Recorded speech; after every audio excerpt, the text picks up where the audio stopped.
極寒の地に住む人々の暮らしを守り、一生をかけて彼らの進む道を照らし続けたかがり火の英雄か。本には愛する妻を得てとも書いてある。きっと幸せな一生を送れたはず。そうですよね、ボルケさん。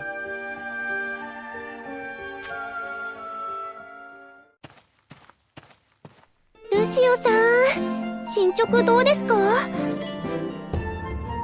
うわ、ユリーか？進捗？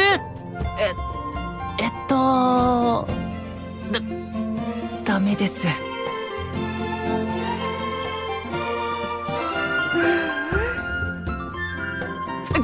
これ、あのアルストリアが書いた歴史の本で気になっちゃって、本当にごめん、今すぐやります。わかる！わかりみが深い！いいんですよ、ルシオさん。もうこれは仕方がないことなんです。あ、読書のお供には美味しいお茶が必要ですよね。私、入れてきます！ああ、ユリーか。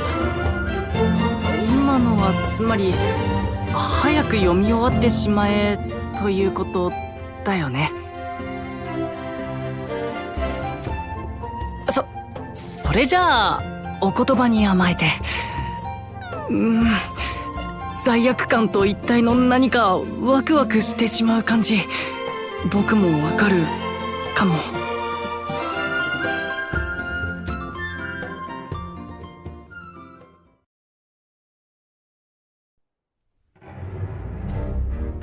本章ではグラセラたちと別れ、東へと進路を取ったジェーダンたちのその後について見ていこう。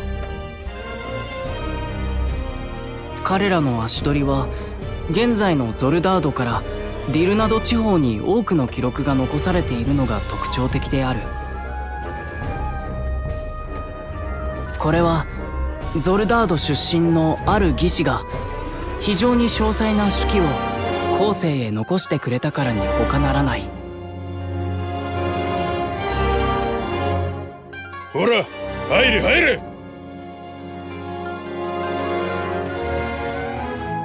いっつーな、もう少し丁重に扱えよ。黙れ。まったく手こずらせやがって。まあいい。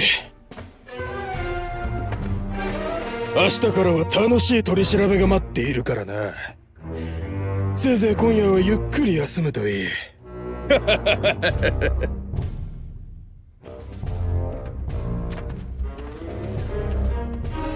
ーバンは言ったか？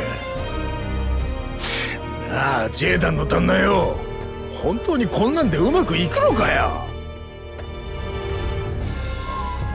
さてな、前にも言ったがこいつは試験だ。俺は口出ししねえって決めてる。なことよりここ飯は出ねえのか？さあ、捕まる前にベルに腹いっぱい食わせてもらっとくんだったぜ。なあ。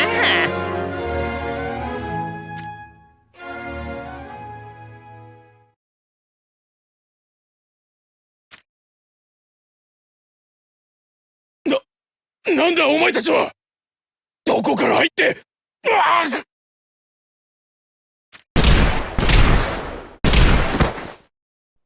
騒がしいな。ってことはもう時間か。おい、お前ら起きろ！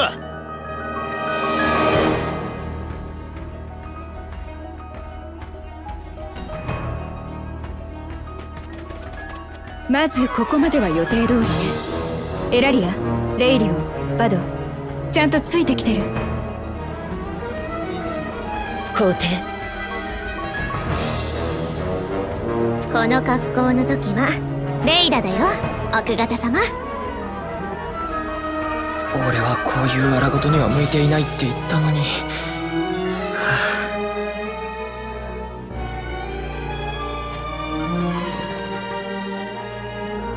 あら、意外と早かったわね。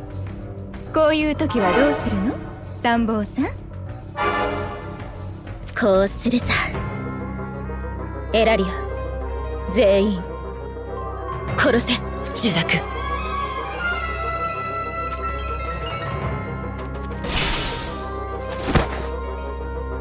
さあ、数を減らすのも作戦のうちよ。みんなしっかりね。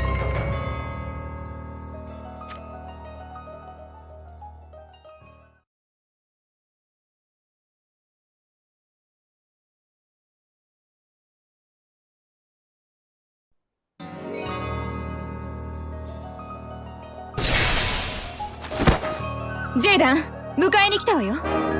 バド、ローの鍵を開けて。こういう仕事だけなら楽なのに。ほら、開いたよ。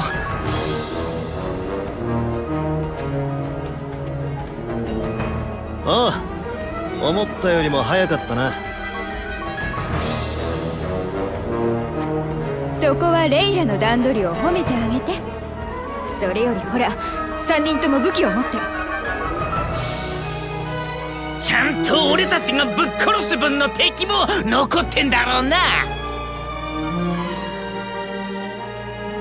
こっちは一晩飯抜きで気が立ってんだ。早く暴れさせろよ。頼りにしているよ。エラリア、周囲に敵はいないな。皇帝。ジェリコたちはどうした？ラルドー頼みとはいえ頑張ってるよ。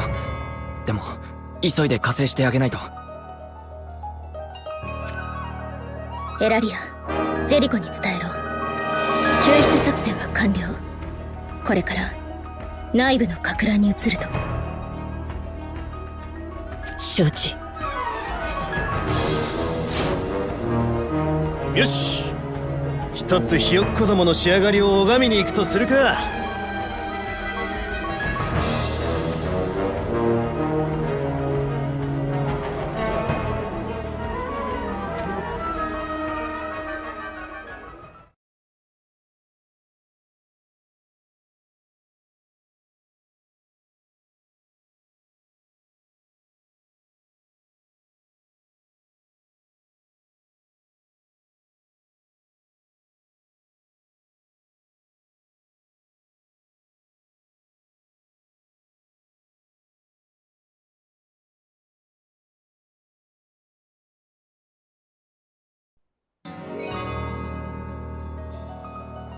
彼らが次に上陸したゾルダード地方について当時の情勢を少し整理しておこ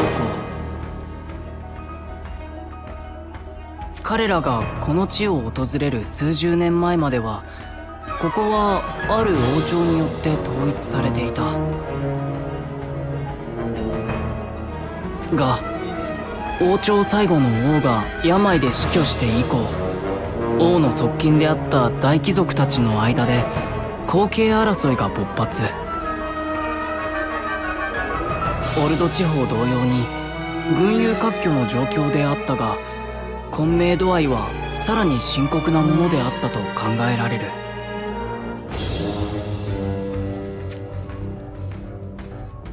ジェーダン様、前方から中型船が3隻接近してきます。一隻で俺たちの頭を押さえて残りで挟み込む気だな、ありゃ。なかなかの操船技術じゃねえか。ああ、ぴったりつけてくれやがってよ。のんきに眺めてる場合かよ。こりゃどう見たって海賊のやり口だろうがなあ。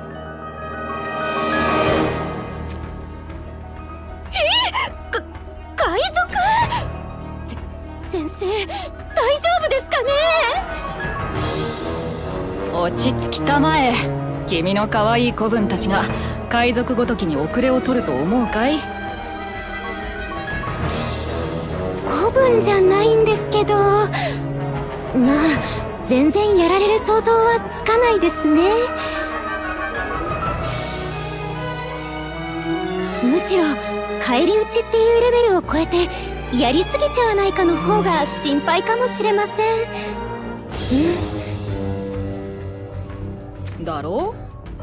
というわけだからジェダン君、やりすぎ注意で頼むよ。どういう心配をされているのよ。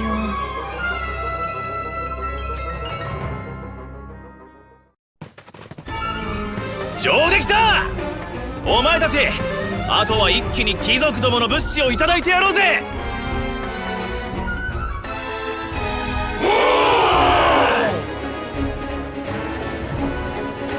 来た！先生、早く逃げましょう！ここでうろちょろしていてはジェダン君たちの邪魔に。おやー、どうして私たちが囲まれているのかな？それは私たちが見るからに皆さんよりも弱そうだからでは。動くな！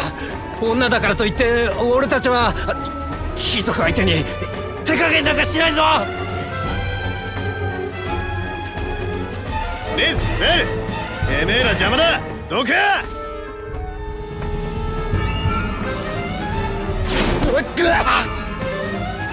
参ったね。ここで私たちが人質にでもされてジェダン君に武装解除でも迫られると面倒なことに。先生、はよどうにかしてつかさい！うちが荒くれどもに口じゃ容易や目に合わされてもええんですか？やれやれ、この際やむを得ないか。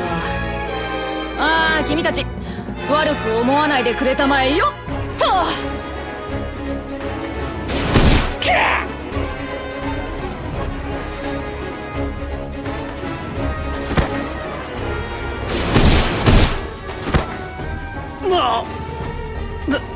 なんだあのとんでもねえ身のこなしは！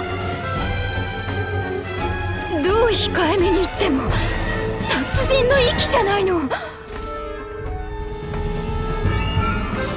お世辞はいいから早く助けてほしいな。こんなに何人も相手できないよ。おう、そうだな。行くぞ！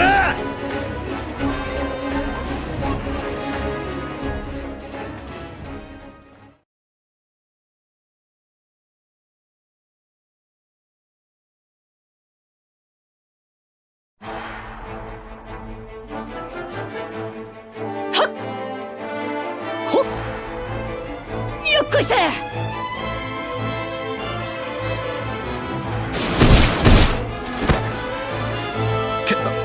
結局リズがほとんど倒しちまった。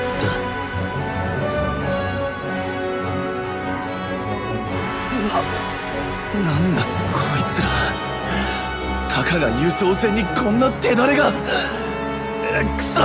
引け！仕切り直した！どこいの言うんじゃ、こんガンボットレどもが。きっちり落とし前つけていかんかい。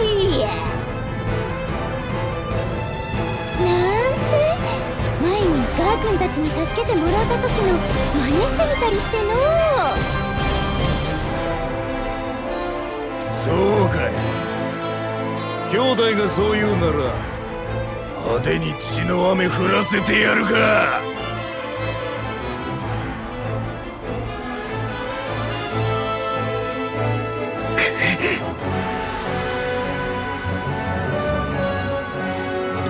冗談！現に冗談じゃって。阻害真に受けたら嫌じゃ。よかったなてめえら。俺らの兄弟が広い心の持ち主でよ。とりあえず全員武器は捨ててもらおうか。話はそれからだ。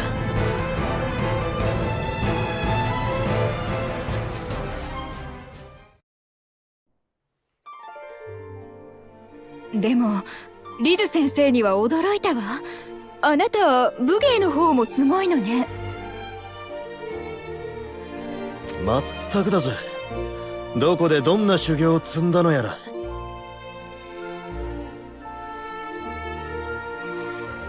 怪我を見るにはまず人体の構造について深く理解しておく必要があるだろう。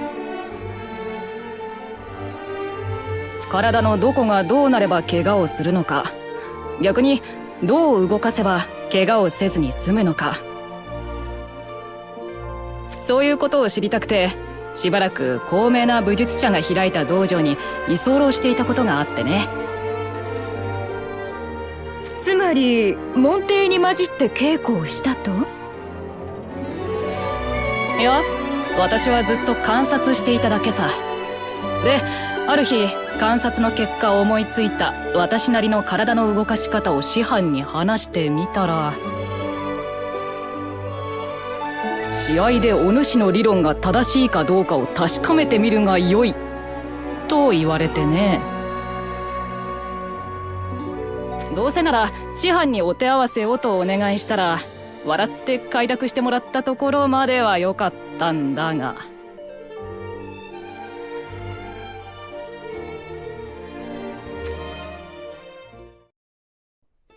そうしたら先生ってば、うっかり勝っちゃったんですよ、その師範さんに。その後がもう大変で、師範さんはショックのあまり引退するとか言い出すし、門弟の皆さんには逆恨みされて何日も追いかけ回されるし、もう二度とごめんですからね、あんなの。いや、あの時は苦労したな。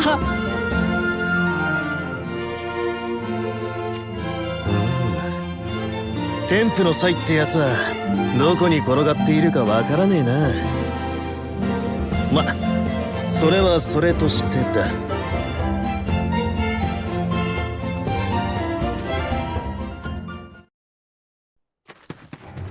ジェリコだったか？お前ら本当に海賊か？それにしちゃやり口が手ぬるいぜ。だが船を止めた敵はもうお前の識ぶりもなかなかのもんだった。どうにも解せねえんだよな。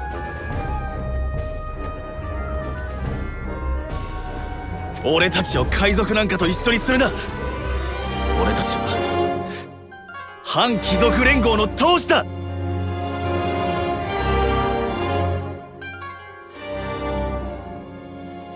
反貴族連合？なんだそれ。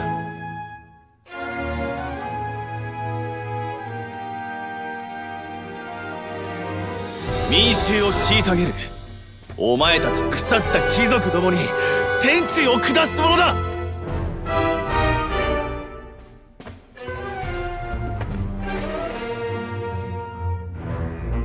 腐った貴族ねえ。ま、何を旗印にしたって構いやしねえが、襲う相手は考えた方がよかねえか？俺たちのどこをどう見たらお前らの言う腐った貴族どもに見えるんだよ。ジェダン様がそれをおっしゃるのはいかがなものかと。海賊でも闘士でも何でもいいぜ、めんどくせえなああ、とにかく全員まとめて海に放り込んでおきゃしばらくは追っても来れねえだろ。待ってくれ。あんたたち本当にゾルダードの貴族じゃないのか？ゾルダードってのはあそこに見えてる土地の名前か？なんだ、関わり合いになることはねえって。海にドボンでしまいにしとけよ。いや、それはダメだね、ドランド君。彼らは皆負傷しているじゃないか。手当てをしないわけにはいかないよ。手当てって。先生、自分でボコっといて。だからこそさ。それにどうも気になるんだよ。君たちちょっといいかい？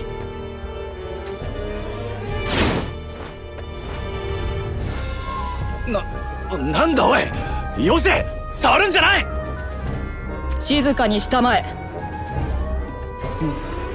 やっぱりそうだ。戦っていた時から思っていたが、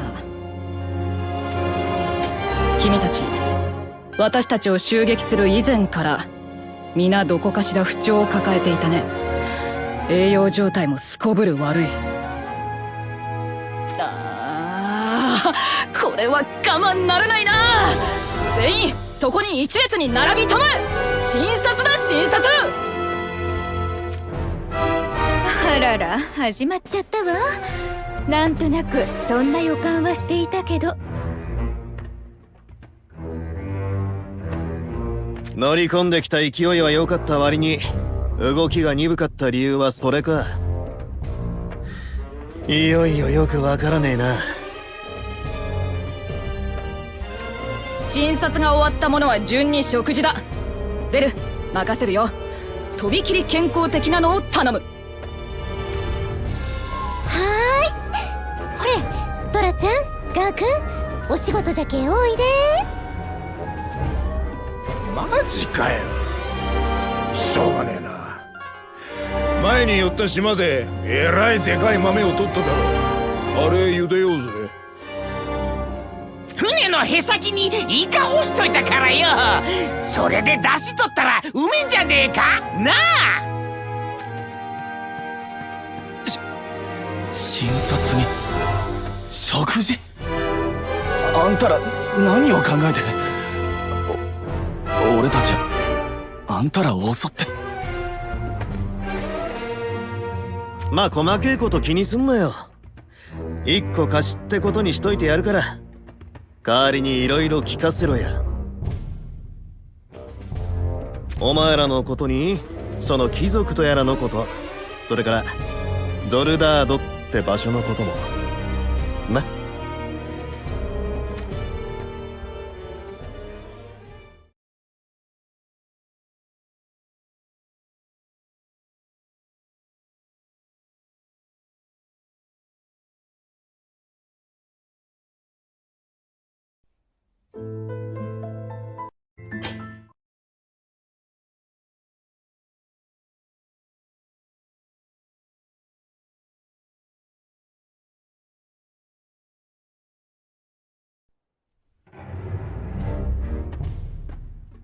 ジェーダン一行が貴族たちの圧政に抵抗する組織と一時的に結んでいたことは多くの文献が語るところである。ゾルダード史研究の第一人者であるカムラ博士の論文によれば、抵抗組織は海に通じる天然の洞窟を根城とし、内部はかなり大型の船も出入りできる隠し港として整備されていた可能性が高いと結論付けられている。彼らはこのような根拠地を他にもいくつか用意しており、神出鬼没の戦い方で貴族軍を翻弄したという。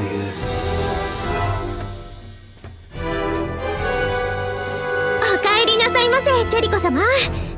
まさか貴族の船を丸ごと手に入れてお戻りになるとは驚きです。レ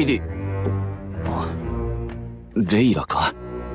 いや、実はこの船は俺たちが奪い取ったわけではなく。邪魔するぜ。俺はジェーダンってもんだ。しばらくここで厄介になる。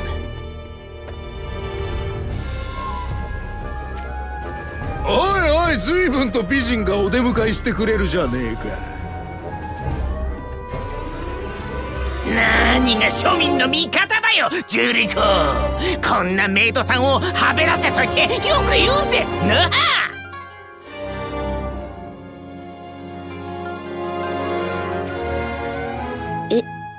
は？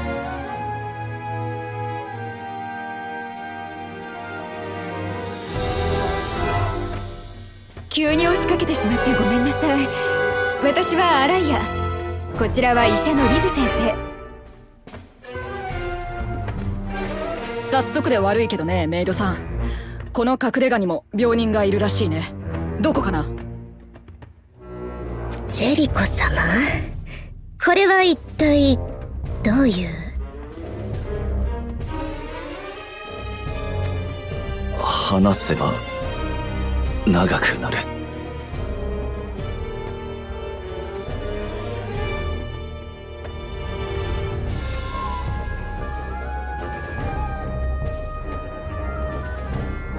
つまり勘違いで襲撃した上に返り討ちに遭い、挙句怪我の手当てと食事まで施していただいたと。そういうことになるな。とにかくこいつら、いや、この人たちは貴族どもとは無関係だ。全くわけがわかりませんが。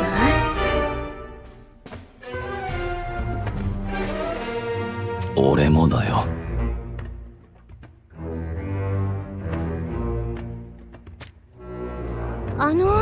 お台所ってどこですか？ちょっと貸してもらいたいんですけど。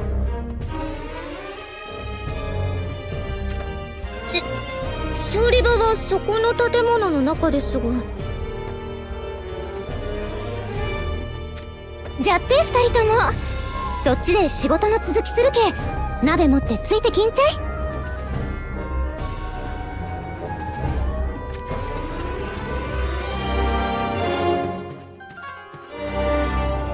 ちょっと今の方たちは？ありゃ俺たちの仲間で炊事班だ。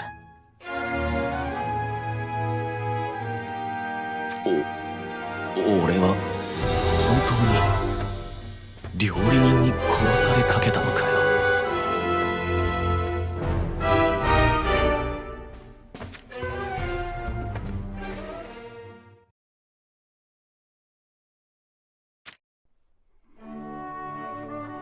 ようやく理解が追いつきました。まずは心より謝罪申し上げます。本当にすまなかった。この通りだ。そのことはもういい。こうして港も貸してもらえたからな。それより街の様子を見たい。案内を頼めねえか。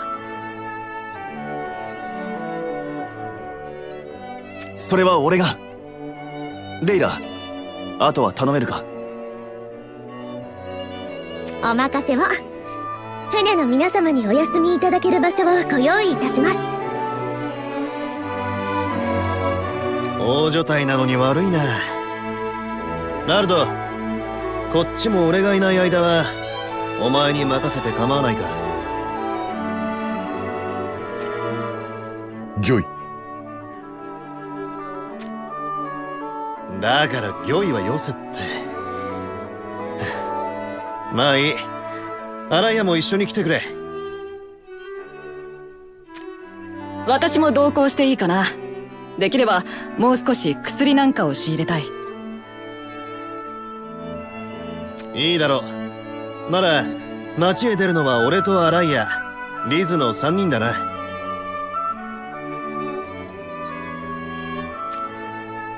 私たちも食材を探したり調理器具を買ったりしたいんですけど、ダメですかね？旦那たちだけシャバの空気を吸おうってな。ちとずるくねえかなあ。気持ちはわかるが、お前ら連れて行くとトラブルの匂いしかしねえんだよ。なんで私まで一緒くたに？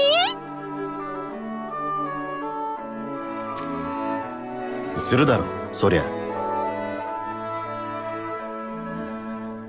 まあジェリコ君たちの話を聞くに少々きな臭い土地のようだからね。人数は少ない方がいいだろう。必要なものはもう少し街の様子が分かってから一緒に買いに行きましょう。だからここは我慢してね。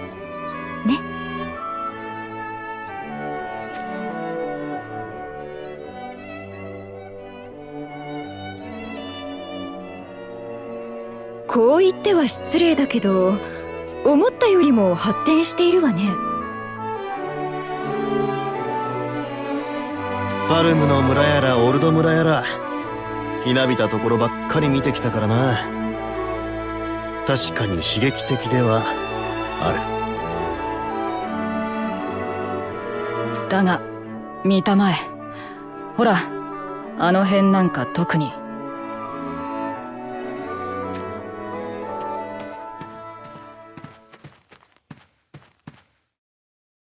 どう見ても不老者に、あの子供たちもおそらくは家なしだろう。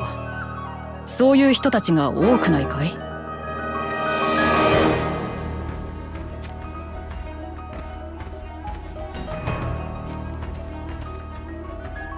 その一方でやたらと物々しい兵士どもも目につくな。あれは貴族どもの私兵か？言いたいことはわかるよ。すさんだ町に見えるってことだろう。健全な活気に満ちているとはとても言えないわね。国王が死んで数年、ずっとこんな状態だ。王の取り巻きだった大貴族どもはまるで民衆たちに目を向けようとしない。自分が王の後継者に収まろうと領地同士で戦争をしてばかりで。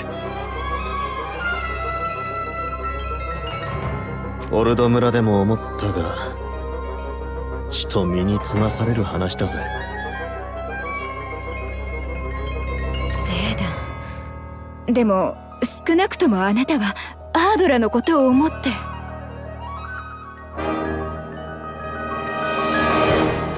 税の取り立てだって。お前何の権利があって。おっと、早速トラブルの匂いだよ。参ったね。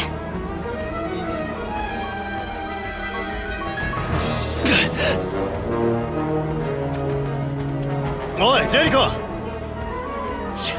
勘弁してくれ。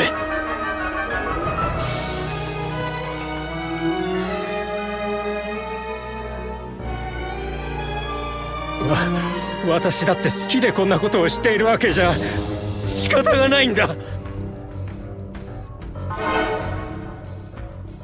余計なことを言うな。貴様は言われたことだけやればいい。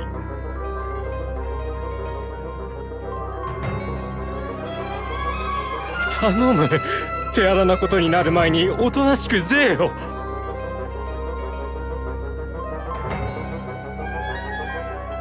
何が手荒なことになる前にだ。そうやって自分だけ税を逃れたいだけじゃないか。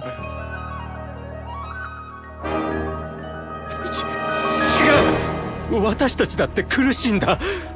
しかしどうにもできないんだよ。どけ。話し合いで解決できんなら仕方あるまい。そういう輩はしつけをしておけとお達しが出ていてな。許せ、やめろ。なんだ貴様は。俺たちに立てつくってのがどういうことか分かっているのか。ああ、分かっているとも。俺たちはな、そういう貴族どもの横暴を許さない反貴族。このバカ、後先考えねえにも程があるだろうが。ああ、悪いな。あんたらのお勤めを邪魔する気はねえんだ。ここは見逃しちゃもらえねえか。そんなざれ言が通るか、怪しい奴らめ。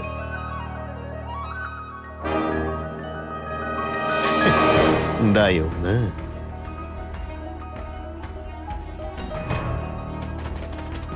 誰を連れてこようが結果はきっと同じだったわね。最大のトラブルメーカーは他ならぬジェリコ君だったというわけだ。やれやれ。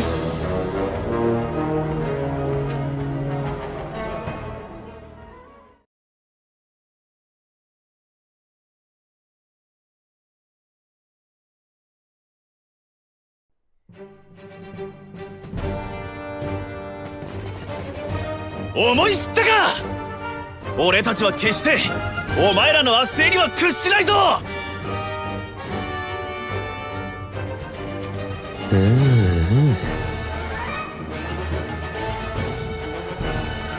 このまま奴らの言いなりになったって俺たちの生活は何も変わらない。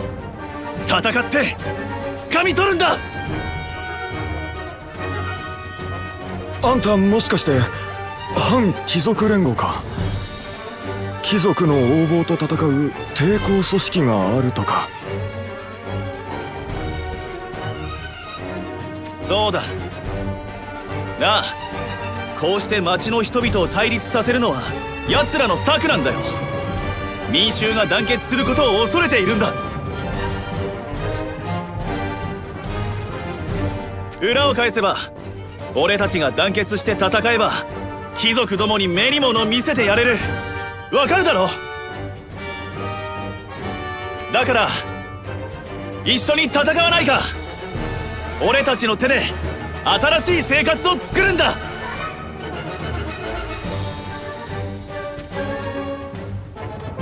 ジェーダン。ジェリコの言い分は間違ってね。地道に仲間を募り大貴族と戦おうって気概も本物なんだろうよ。だが押村区はその情熱に実力が追いついてね。個人としても組織としても。ドランドの言う通りだったな。これ以上厄介なことになる前に出発するべきか。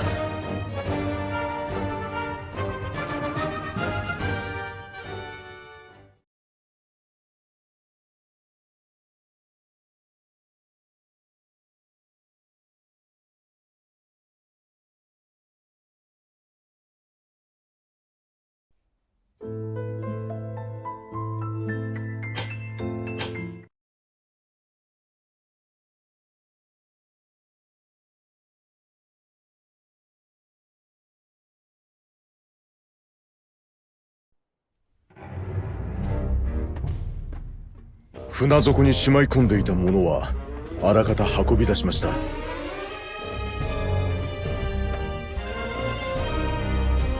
剣に槍に鎧、弓矢も。誰か人を集めてきてくれ。こりゃ倉庫に運ぶのも一仕事だ。こちらの武具、本当に私どもがいただいてもよろしいのですか？遠慮はいらねえ。港の利用料だ。ただし悪いがこれっきりだ。俺たちはもうこれ以上お前らと関わる気はないとはっきり言っておく。最低限の補給だけ済ませたらすぐに出港するつもりだ。行くぞラルド。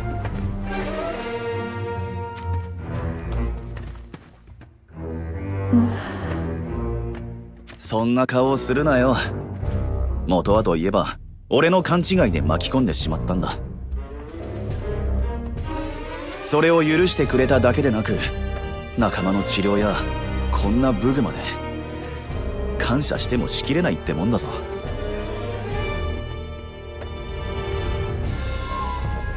それはそうなのですが。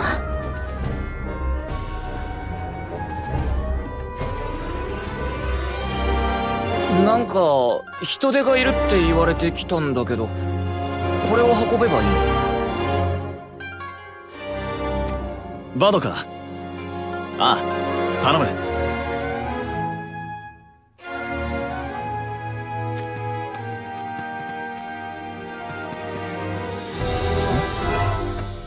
どれもやけに作ればいいぞ。しかも品質に全くばらつきがない。信じられない精度だ。あれは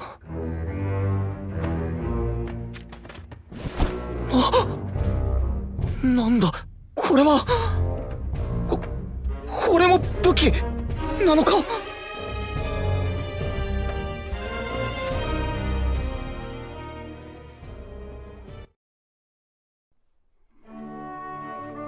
結局買い出しはなしですか。土地の食材との出会いは一期一会なのに残念です。ごめんなさい。私たちの顔はおそらく町の兵士たちに割れてしまったから。ジェリコ君の仲間に必要な物資の買い出しは任せてある。何も町はここだけじゃないよ、ベル。ジェイダンいるか。何？ジェイダンならラルドーと出航の準備をしているけど。すまないが準備は中止してくれ。緊急事態なんだ。何があったんだい？貴族軍がここに攻めてくるとか？それはさすがにないか。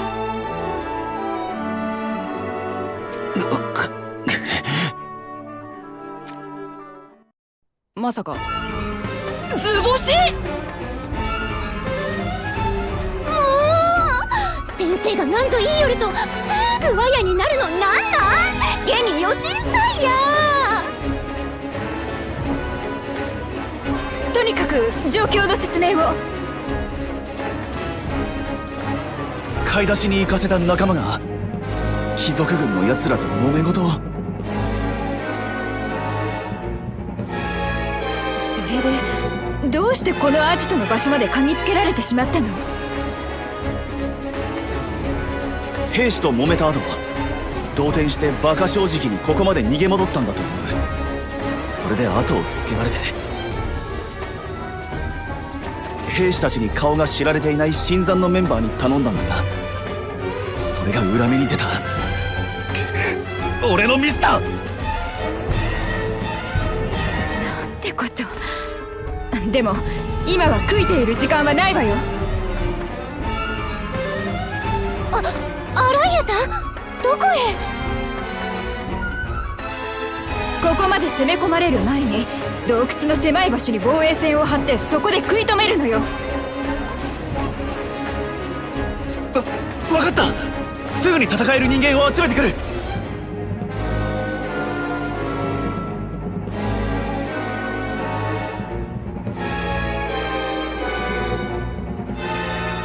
おうアライア、考えることは同じってことか。ジェリコが人数は集めてくれたけど軍としての連度はあまり期待できないわ。私たちも戦わないと。それでも船に全員を乗せるまで持ちこたえられるかは微妙だな。思ったより敵の数は多いぜ。逃げる方法がなければ時間稼ぎをするだけ無駄か。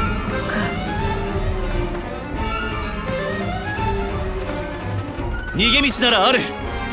こういう時の脱出用に秘密の通路を掘ってあるんだ。そちらを通って外に出た後最後に出口を封鎖すれば敵も追っては来られないものかと。さすがに最低限の備えはあるってか。私の指示ですでに脱出は始めております。ですのでもう少しだけ時間稼ぎを。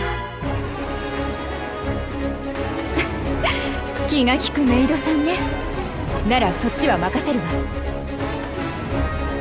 かしこまりました。ジェリコ、てめえは責任持って俺たちとここを守れ。いいな。分かっているさ。仲間たちの命は俺が守る。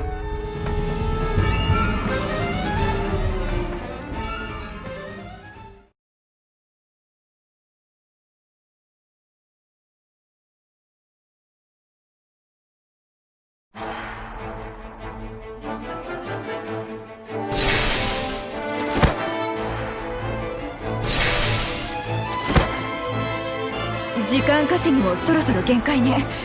リズ先生たちは無事かしら。ベルの頼れる子分どもがいるだろう。ラルドもな。心配はいらね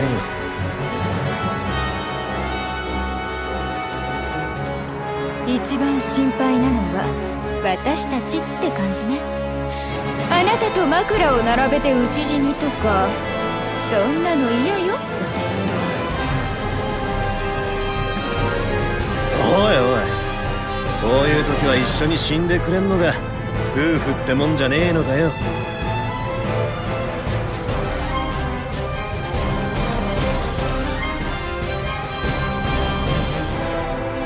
こんなところじゃ嫌ってこと。まだ私たちの子供の顔だって見ていないんだから。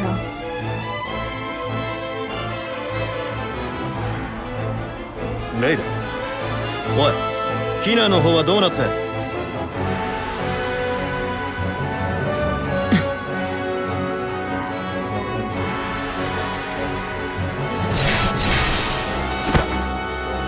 おお？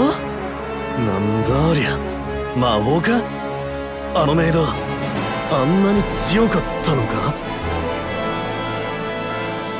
待って、あれレイラじゃないわ。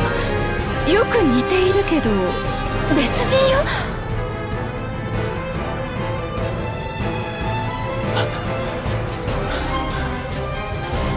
そうだ、あいつはレイラじゃない。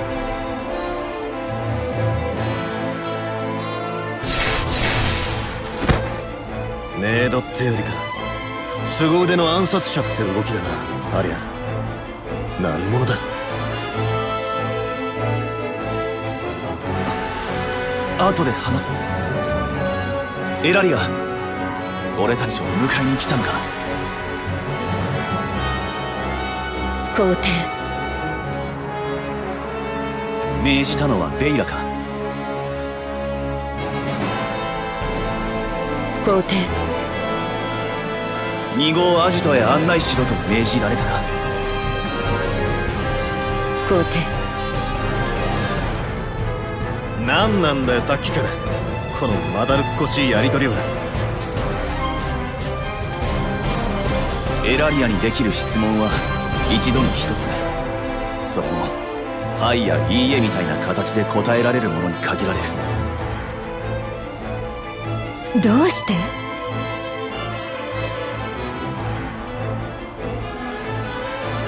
そういう契約だからだ。とにかくここは任せてくれ。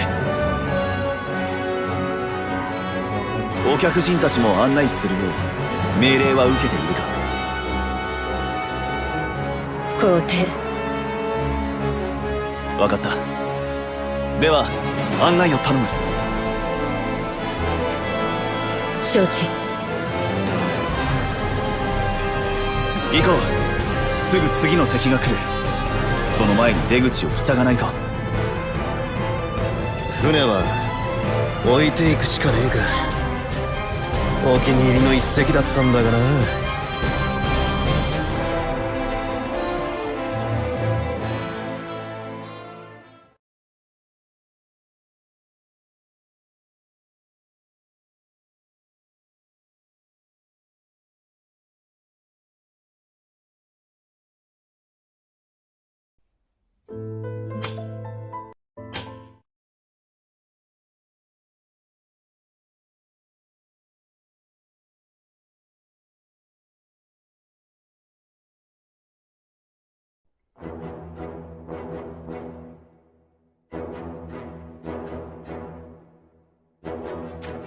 ここは放棄された砦のような場所かしら。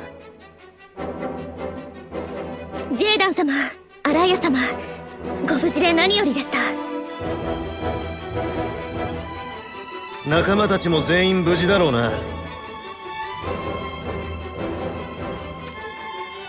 レイラ君の手際が良かったからね。みんな怪我もなくピンピンしているよ。しかし船を抑えられたのは痛い。どうにかしなければ。ベルたちは？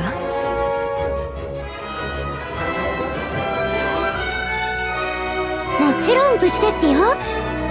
まあ私はドラちゃんに担いでもらっていただけですけど。頼むから逃げる時ぐらい煮えかけの鍋は離してほしかったぜ。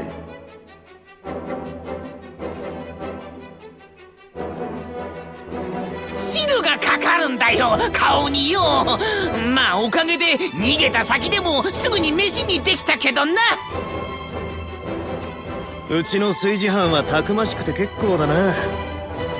それはそれとして、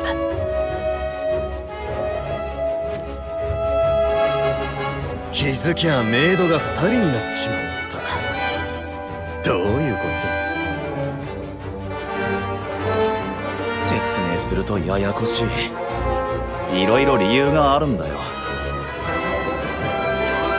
まずさっき道案内をしてくれた方、俺たちはエラリアと呼んでいる。本名は俺たちも知らない。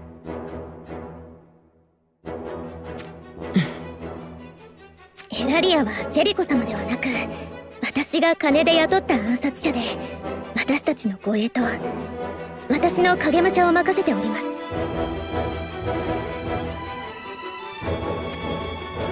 なんでメイドが暗殺者と影武者を雇ってんだ。ああ、いや、やっぱり説明しなくていい。これ以上深入りする気はねえんだ。ラルド、アライア、来てくれ。んなことより船を取り返して、ここからおさらばする算段をつけねえと。それなんだが、ここは改めて手を組まないか。俺たちと。断る。お前らの世話にはならん。エラリア、戦える人間を最低でも10人ここへ連れてこられるか。条件付きで可能。任せる。行け。聞いてくれ。貴族の横暴はひどくなる一方、俺たちはこんな社会を変えたいんだ。そのためには多くの仲間が欲しい。特にあんたたちのような強い仲間が。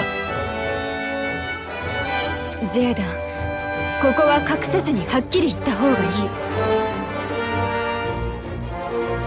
そうだな。おいジェリコ、俺たちはアードラという大陸からあの船で海を越えてきた。そのアードラで俺が何をしていたと思う？国王だ。ランダルって国を治めていた。お前らが意味嫌う貴族どもを束ねて、そのてっぺんに立っていたのが俺だ。国王！ただものではないと思っていましたが。お前らそんな人間の手を借りてえのか？ジェリコ様、どうも事情が変わりました。今の話を聞いてしまった以上、彼らを生かして返すわけにはいかないのでは。レイリオ、お前何を言っているんだ。レイリオ、覚悟を決めろジェリコ。私たちは隠し港を失った。その上このアジトも失うわけにはいかない。こいつらが元貴族、元王族だとすれば、私たちのことをあのバカ親父に売る可能性もある。いくらなんでもそんなことは考えすぎだろ、レイリオ。甘い！貴族なんてどこの国でも同じだ。私たちを売った見返りに船を返せと取引するぐらい平気でやるぞ。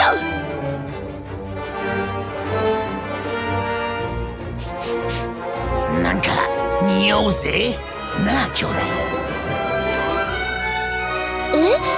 さっきのお鍋ハーブ入れすぎちゃったかね。バカ、そういう意味じゃねえよ。俺来たぞ。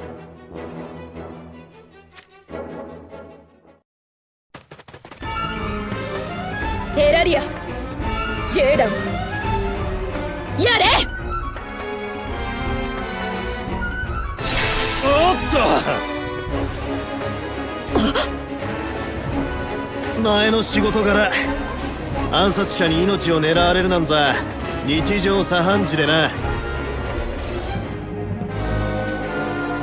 あなたたち本気なのね。ここまでされた以上、もう冗談では済まされないわよ。ジェリコ、思い出せ。お前の一族がどんな浮き目にあったのか。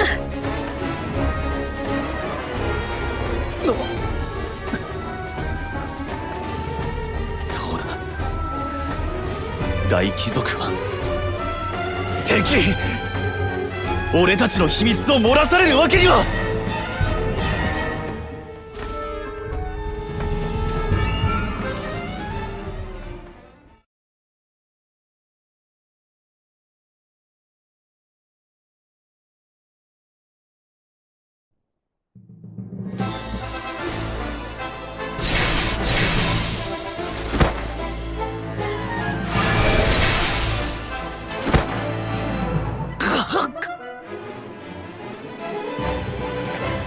これほどか。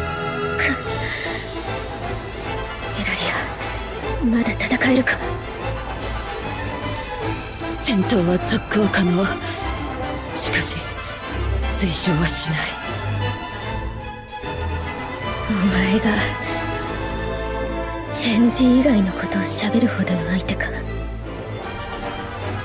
こまでだな。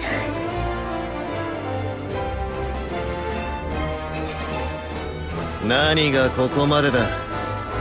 てめえでまいた種だろうが、きちっと責任は取ってもらうぜ。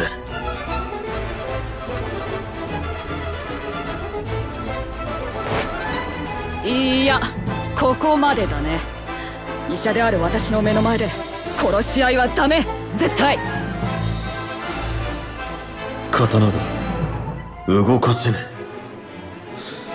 あの話マジだったってのかよ。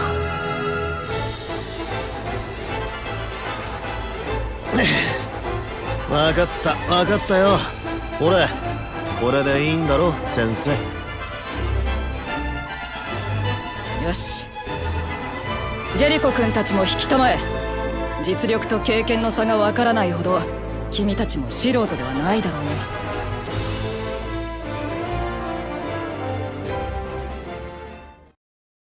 実力と経験の差か。つまりこれが今の私たちの現実というわけだ。ジェリコ。何？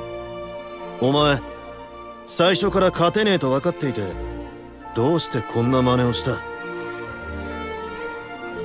大変な比例だとは私も分かっている。だがジェリコの目を覚まさせる千載一遇の機会だと思ったんだ。お前にはジェリコの理想に実力が追いついてねえって現実が見えていたとでも？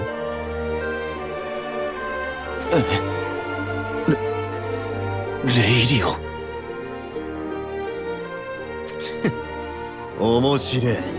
話せよ。内容次第じゃリズに免じてその首繋いでおいてやるぜ。うまた悪い癖を出して。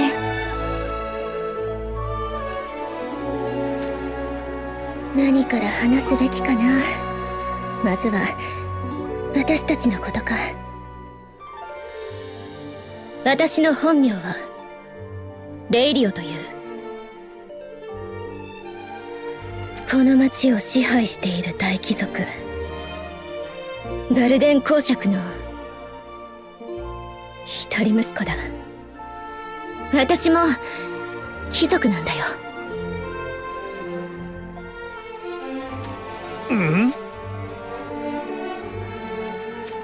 また情報量が多いぜなは。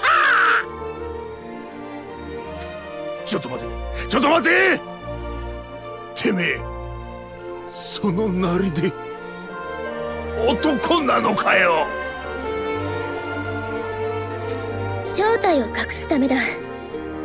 支配者の息子が抵抗組織の一員だと知られるわけにはいかないだろ。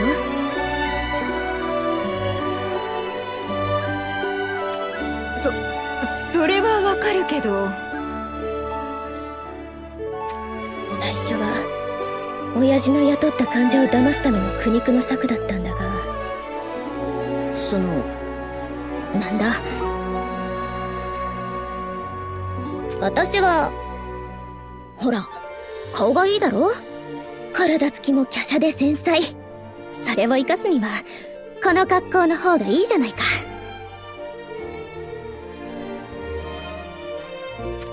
自分で顔がええ言うたよ、こん人。けど確かに知らねえ奴が見たら間違いなく美女だと騙されるぜ。あ、てか騙されてたぜ。だろう。抵抗組織のリーダーを補佐する美人メイドの正体が貴族の息子だなんて誰も思わない。今じゃすっかりこっちの格好の方が体に馴染んでしまってね。ま、早い話が好きでやっているんだ。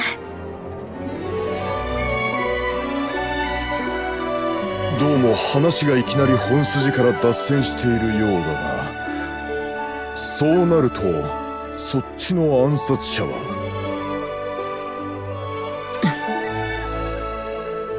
エラリアの方がレイリオ、レイラに姿を似せているんだ。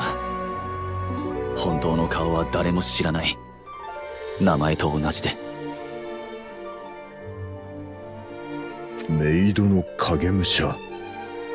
なるほど、ようやく合点がいった。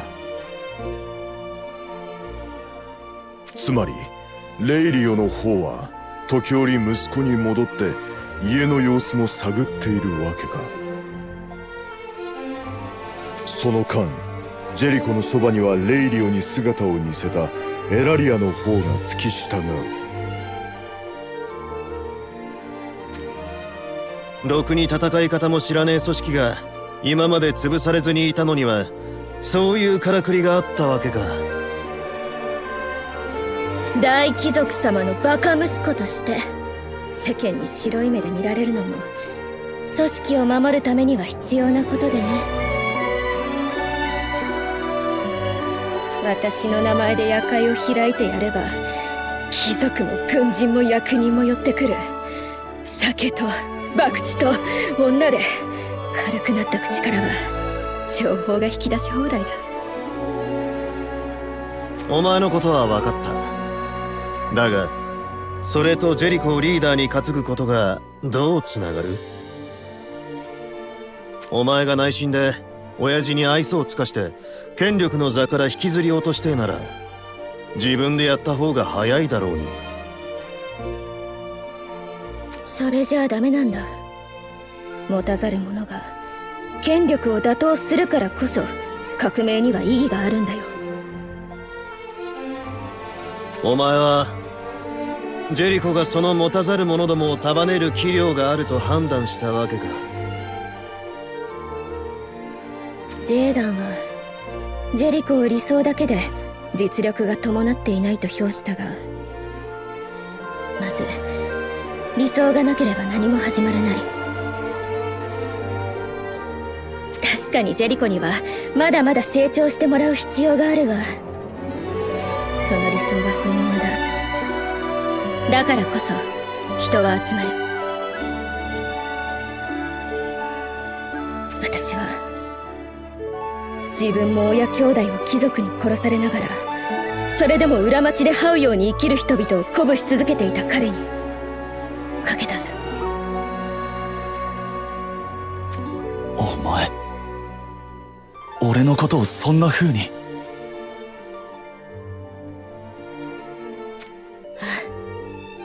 だが聞いてくれジェリコ、私が釣ってくる情報だけでは組織を守るのにも限界がある。町での揉め事などきっかけに過ぎない。私は連中がここまで強硬な手で来る気配を察知できていなかったんだ。お前はこの危機を前に自分の殻を破る必要がある。真の意味で理想を現実にするために。とんだ茶番だな。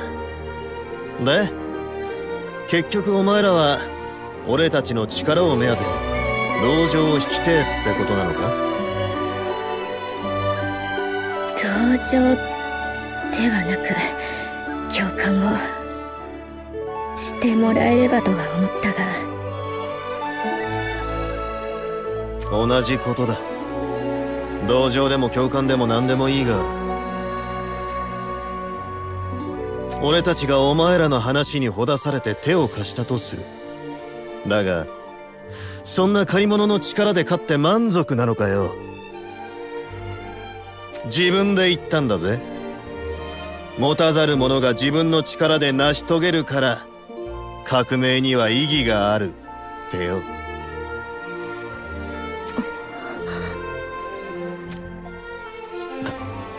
確かにそうだ。安易に手を組もうと持ちかけたのは牛が良すぎた。筋も通らない。恥ずかしいよ。だが一度恥をかいたのなら開き直ってもう一度頼みたい。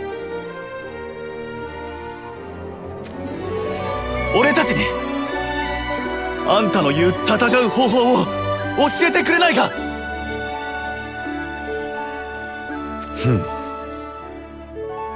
頼む。こんな俺の理想を信じて集まってくれた仲間や俺のために危ない橋を渡ってくれるレイリオ、みんなを無駄に死なせたくない。俺にできることは何でもする。だから頼みます。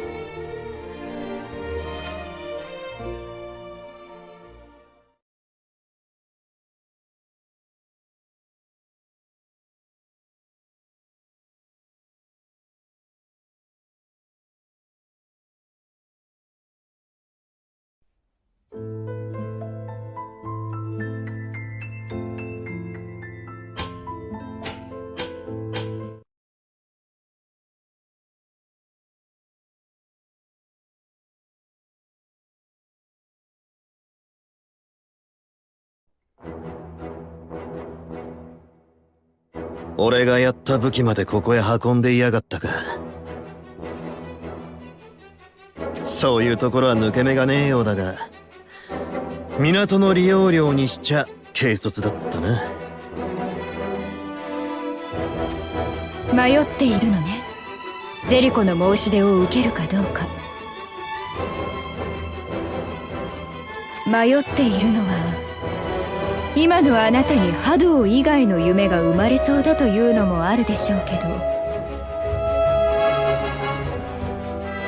あなたについてきてくれている人たちのことも考えているからよね。お前にはかなわねえな。ドランドやガーガスはもちろん、ラルドーに残ったランダルの兵たちも言ってしまえば戦場でしか輝けない。ここは確かに彼らにとっては生きる場所になり得るものね。まあな。輝ける場所、俺の夢か。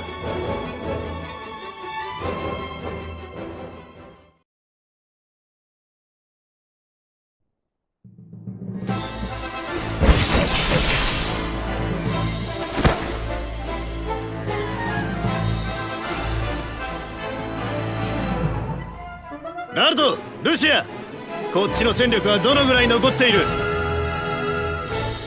煉獄、虹彩、カゲロウはほぼ壊滅。残存兵力は全て虚空へ編入しました。ハインドラから逃れてきた一部の兵も数に加えればどうにか部隊としては機能するかと。オベロンの置き土産生かしてやらねえと顔向けできねえな。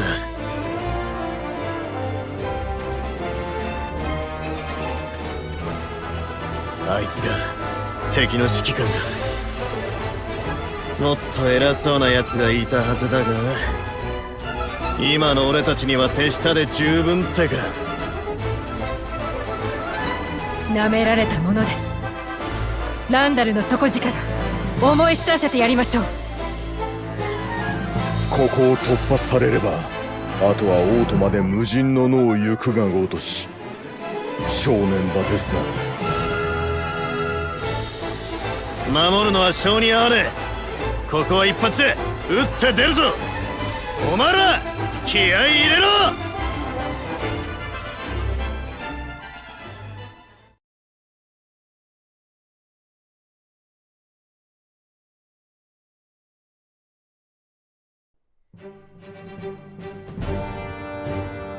ジェーダン様、敵が引いていきます。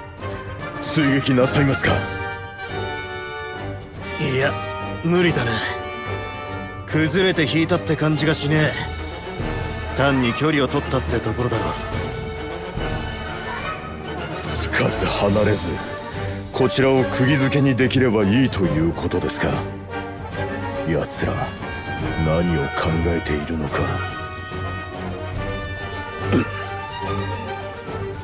戦は好きだぜ。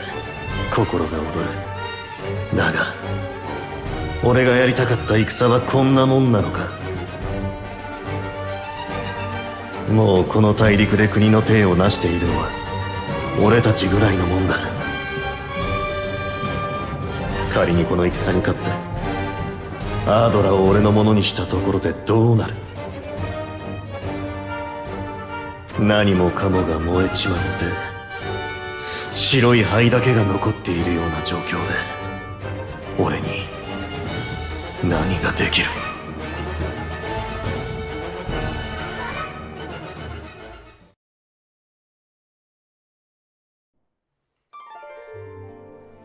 ねえジェイダン、あなたがアードラの統一を急いでいたのは滝の上のことがあったからよね。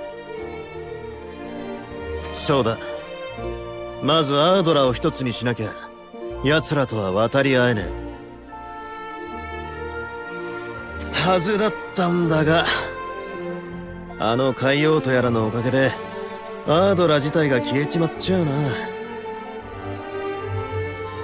今滝の上はどうなっているのかしら。下側があの有様だったんだもの。上だけは無事なんてわけないわよね。シュレッケンが泡食ってる顔を想像するのは面白いが、今は他のことに頭を使いてえところだな。それはやっぱりこれからのこと。想像もしねえ形で大海原にこぎ出す羽目になっちまったが、俺はどこかでこれも悪かねえと思ってるんだ。俺の波動とその意味を奪われたことにはそりゃ腹渡煮えくり返る思いもしたが、もしかすると俺は今初めて王って鎧を脱ぎ捨てた。一人の裸の男として勝負できんじゃねえかって気もすんだよ。広い世界ってやつに対してよ。またそうやってカッコつけて、私の前でくらい素直に今やりたいことそのまま言ってみなさいよ。神さんの前だからこそなんだが、ま、そう言われちまったら素直に白状するか。俺はもっと世界を見て、でかさに圧倒されてもみくちゃにされながらもっと知りてえ。そのためには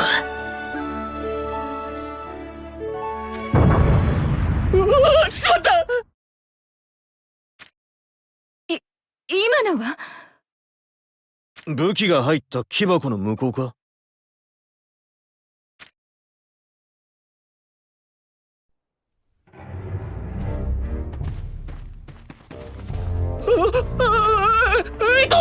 これは俺は別に怪しいもんじゃ。分かってるわよ。この武器を運んでくれた人よね。バドだったかしら。そうバド、バロフォラオウィンド、略してバドです。長え名前だな。まあそりゃいい。それよりここで何してやがった？ああ、いや大したことじゃ。もらった武具の点検を。そうかしら。今何か隠したわよね。今は状況が状況だ。貴族どもの内通者でもいちゃ目も当てられねえ。悪いが改めさせてもらうぜ。待って。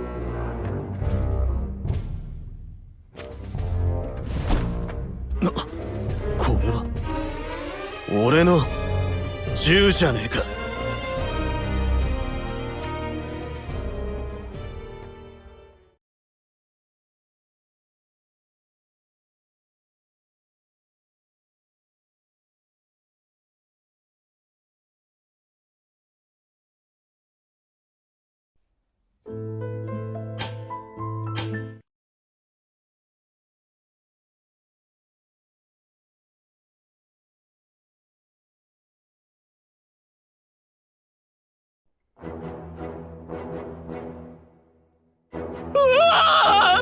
ごめんなさい。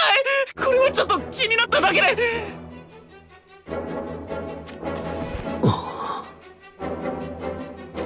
勝手に触ったのは謝る。だから殺さないで。だったら答えろ。こいつはお前がやったのか？そうです。見た感じ故障していたみたいだったから、一回全部バラしてみたら、もしかして直せないかなと。こいつはランダルでも限られた職人にしか作れねえ代物だ。もう二度と修理できねえと諦めていたんだが、完璧だ。いつも使っていた時の感覚と寸分もたがわねえ。それって武器だよね。俺が見たところ、おそらくこういう形の硬い物体をものすごい速度で発射して遠くの的を撃ち抜く、そんな使い方なんじゃないかと思うんだけど、合ってる？この弾の絵もお前が？てか銃を知らねえのに直しちまったってのかよ。弾？ああ、弾ね。なるほど、発射する物体のことか。で、この武器の名前が銃。見て、その辺に散らばっているのって、もしかして壊れた部品の試作品？これもあなたが？形状をスケッチして壊れてた鎧なんかの金属を使ってあれこれやってみたりして。俺荷物の中にこれを見つけて、こんなもの見たことなくて好奇心が抑えられなくて、で調べてみたら本当にすごくて、この溝とか弾を回転させて直進性を増すためのものだよね。なんてよく考えられているんだろう。どの部品もとてつもない精度で作られているし。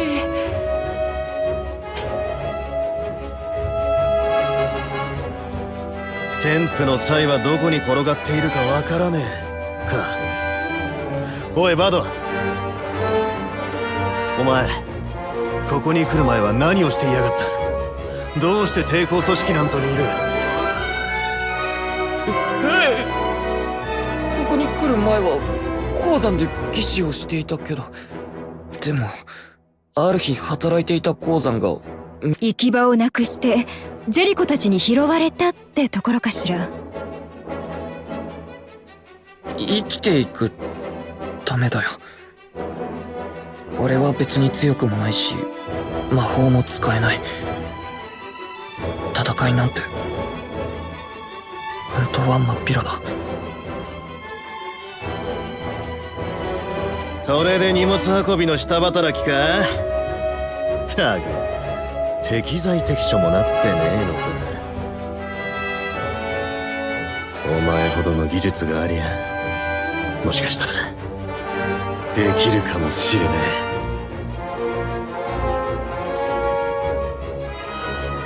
え。ジェード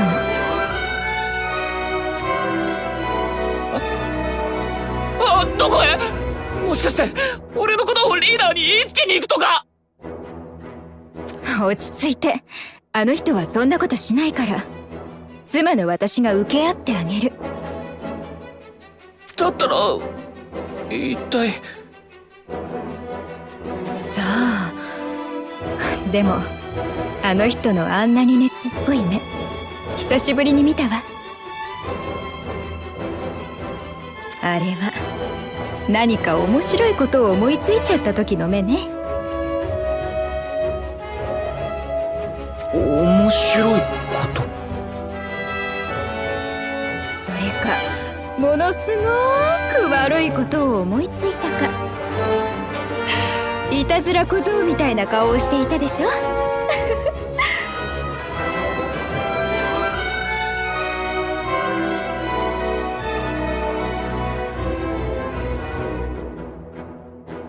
前の話受けてやってもいい。戦のやり方を教えてやる。本当か？ただし条件がある。バドを俺によこせ。問答はなしだ。飲めねえってんならこの話はこれっきりにさせてもらう。わかった、いいとも。もちろんバドの意思を確認してからになるが。それは俺が説得する。とにかくこれで取引は成立だな。ラルド、何でしょうか？俺の最後のわがままと思って頼まれてくれ。こいつらを煉獄式で鍛え上げろ。本気でおっしゃっているので死人が出るかもしれませんよ。ラルド、私からもお願いするわ。あなたには後で私からきちんと事情を話します。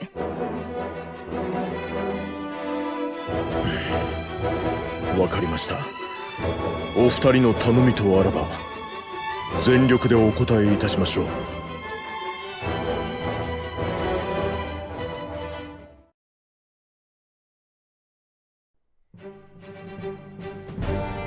まずジェリコに問う。お前はどうやって貴族軍に勝ちたいと考えている？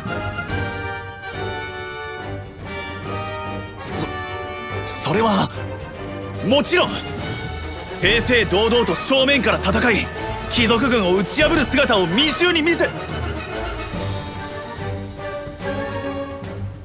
わかった。もういい。これは骨が折れそうです。だからこそやりがいもあるだろう。ま、俺も手を貸すからよ。とにかくもう一度この甘い認識を叩き潰すところからか。では今集められる最大の人数をここに集めてこい。50人でも100人でも。こっちは5、6人もいりゃいいか。すみませんが調理場からドランドとガーガスを借りてきていただけますか。100人対6人、いくらなんでも私たちを侮りすぎていると思うが。そう思うなら勝ってみせろ。手加減無用、全力で来い。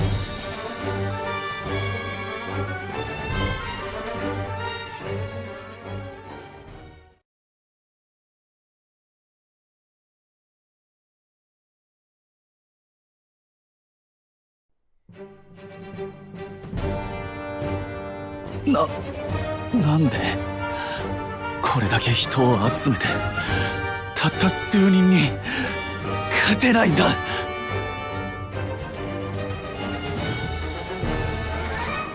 信じられない。あんたたちの強さがそれほど規格外ということなのか。違う。これが戦術ってもんだ。少数が多数を。お前ら持たざる者が強者を相手にするにはやり方があんだよ。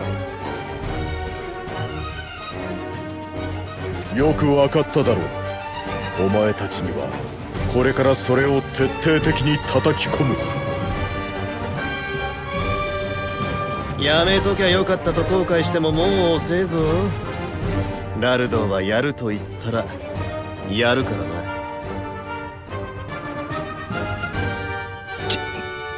貴族と戦う前に俺たちここで殺されたりしないだろうな。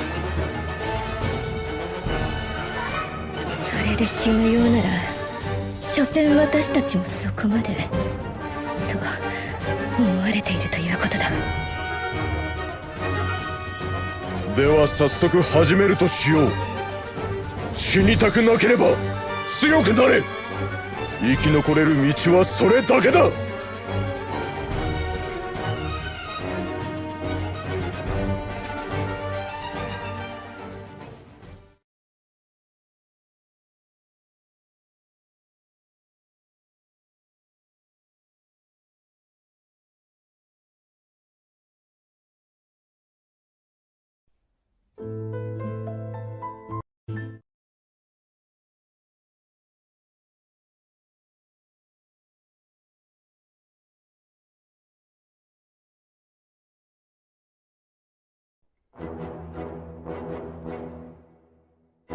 おれ、かかってこいよ。ちっとは根性見せてみろ。それとももう死ぬか殺されとくか楽になれるぜなあ。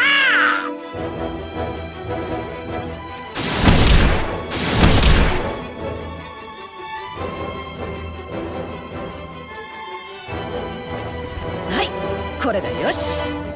君はまだ大丈夫だね。もう少し頑張っておいでそっちの君は一旦休憩。まあ2日も休めば復帰できるよ。すぐに宿舎で寝てしまえ。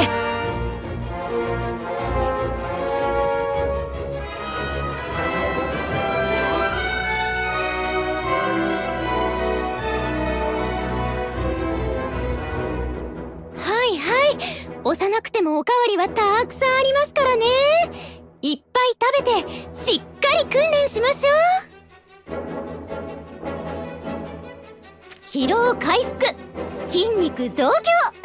私のご飯を食べればめきめき強くなれちゃいますよ。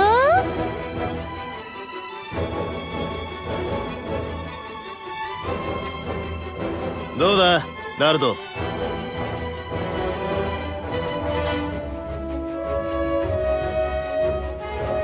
実力はまだまだですが士気は上がっています。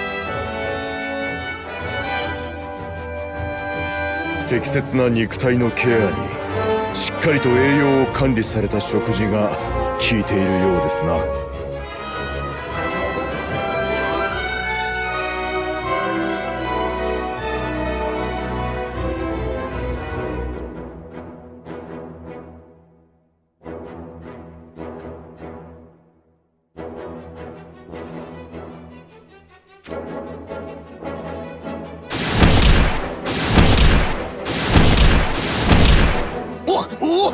おい兄弟、手抜くんじゃねえよなあ。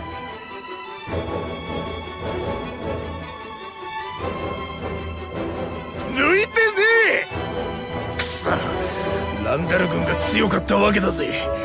この短い間によくも。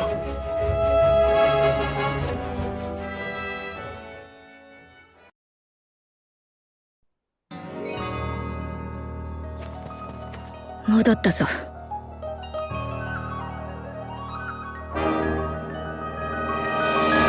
レイラ、早かったな。戻るのはもう少し後の予定じゃなかったか。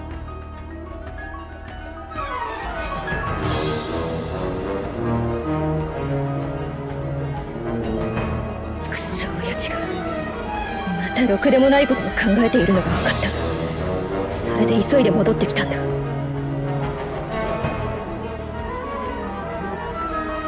ジェーダンには悪い知らせだ。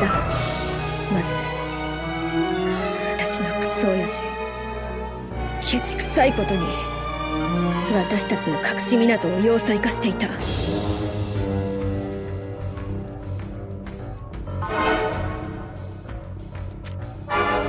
なんだと？すると俺の船も？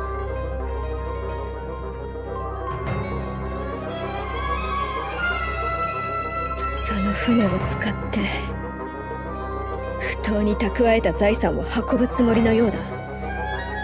沖の小島が丸ごと親父の金庫みたいになっていてね。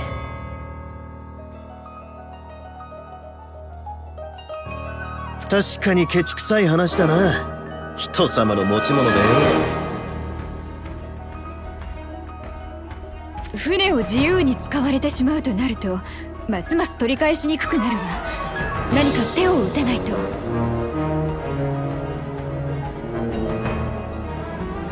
組織の戦力もまあ仕上がってきている。あと必要なのは組織を持続させる補給と資金源だな。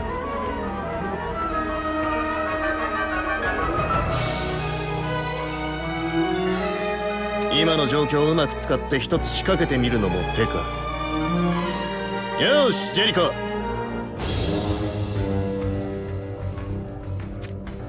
そろそろ卒業試験と行くか。お前らで港のアジトを奪い返せ。俺たちの港を。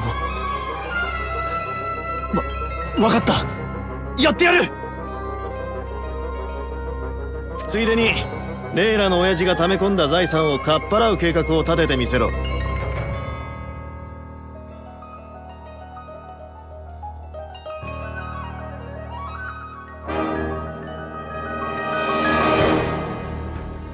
そうして取り返した財産を民衆に返してやりゃ一気に組織の名も上がるんじゃねえか。な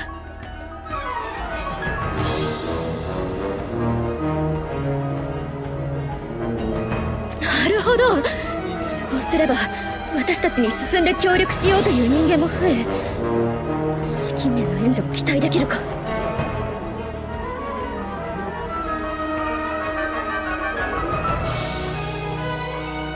そこまでやれりゃ満点だ。どうだ、乗るか。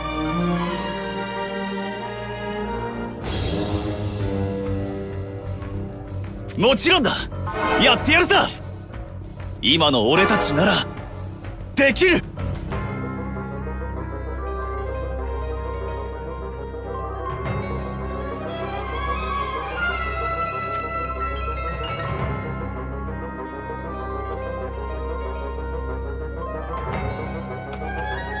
ジェリコたちは勇んで計画を立てているようですが、本当に手伝わないつもりですか？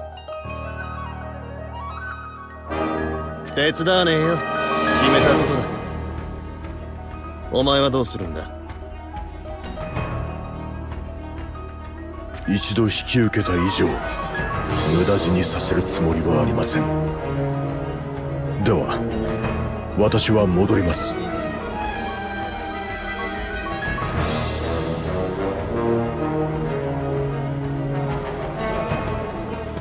あ、待って、ラルド。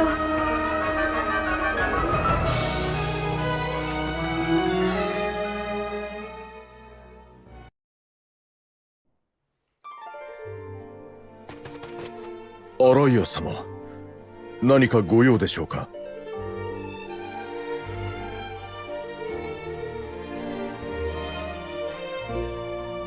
最後まであなたには苦労をかけてしまうわね。夫に代わり謝罪するわ。私は与えられた仕事を全うしているだけですので。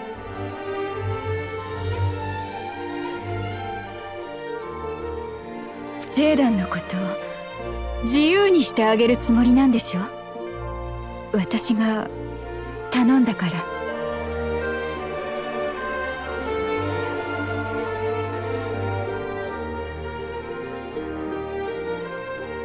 それは関係ありません。私がそうするべきだと考えたまで。ルシアと同じですよ。ですのでアライア様が気に病まれることは何もないのです。何も。そうなら謝罪ではなくお礼を言わせて。ラルド、ありがとうございます。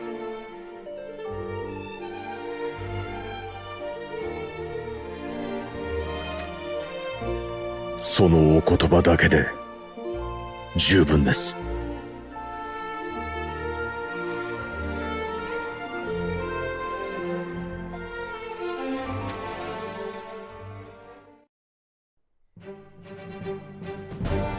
というのが私たちが立てた計画の第一段階だ。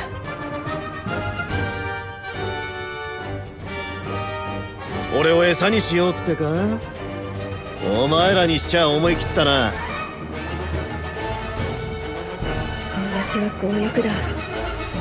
あんたたちが無謀にも船を取り戻そうとアジトに攻め入って捕獲されたと知れば。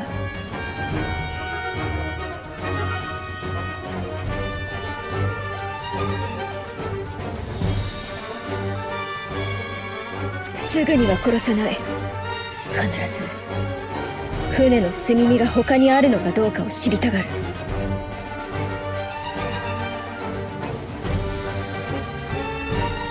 なら尋問するために俺たちは廊下どこかに閉じ込められるわな。でそこからが第二段階か。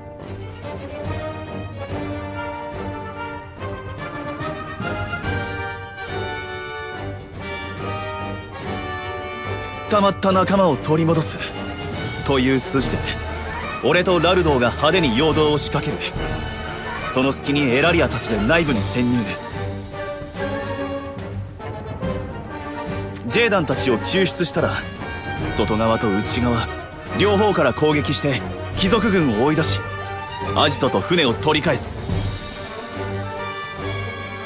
ジェリコたちが派手に攻め込めば財産を船に積み込む作業は早まるはず。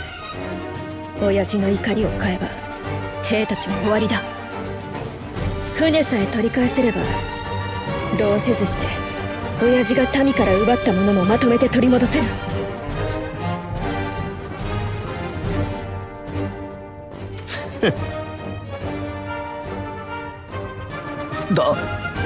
ダメか。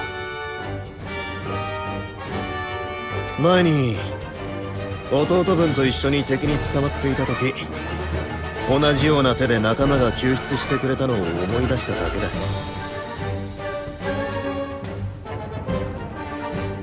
その時はうまくいった。だから俺は今もこうして生きているわけだが、お前らは果たしてどうかな。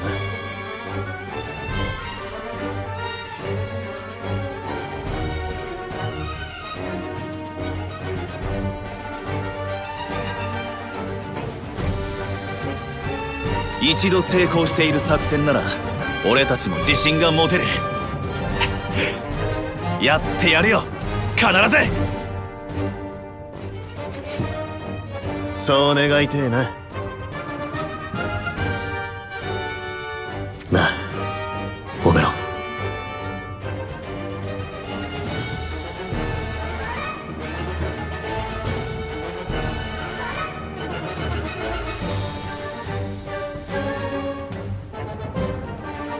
さてと、そろそろ行くが、ほどほどのところで降参するのを忘れるんじゃねえぞ。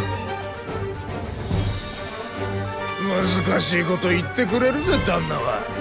なあ兄弟。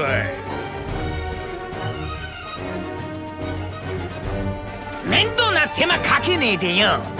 俺たちで全員ぶちのめしちまった方が早くねえかなあ。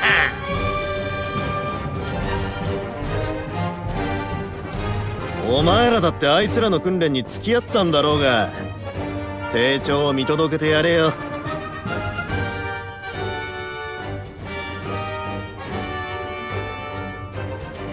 それよ、毎日毎日ひよっこ相手に手加減ばっかりさせられてよ。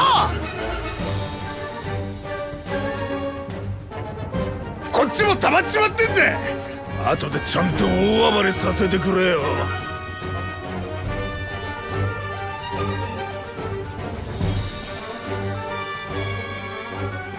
そいつは俺じゃなくてリーダーさんに言ってくれよ。おれ行くぜ。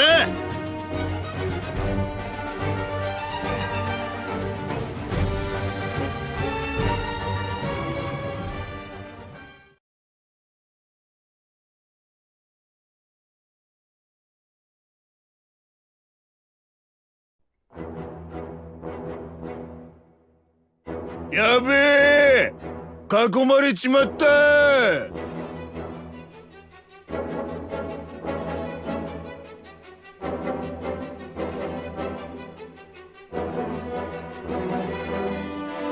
チッ、ここまでか。あと一歩だったんだがな。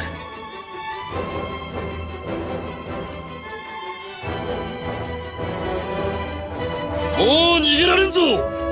潔く武器を捨てて投降しろ。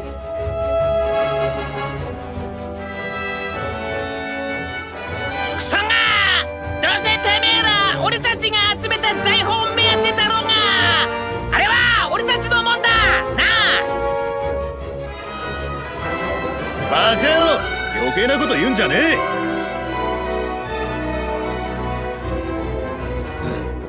え。連行して牢にぶち込んでおけ。それと公爵様に報告だ。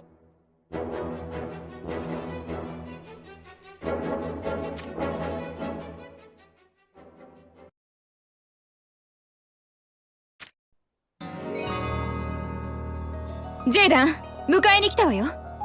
バド、牢の鍵を開けて。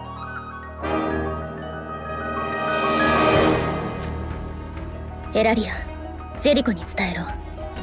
救出作戦は完了。これから内部のか乱に移る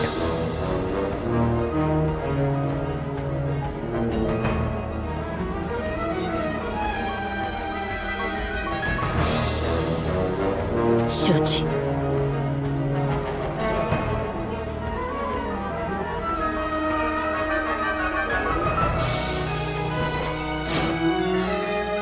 よし、一つひよっこどもの仕上がりを拝みに行くとするか。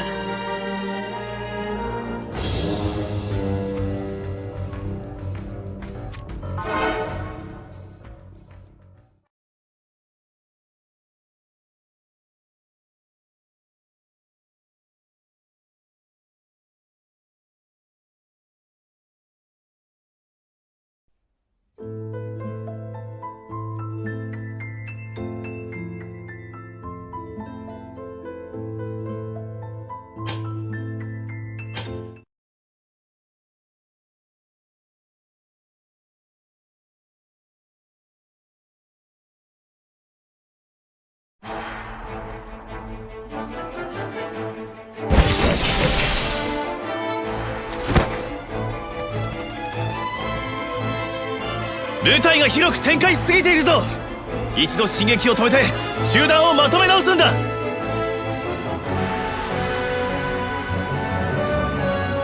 やはりこの男、指揮官としての才も相当に高い。無秩序な乱戦になりそうなところをうまく手綱を握っている。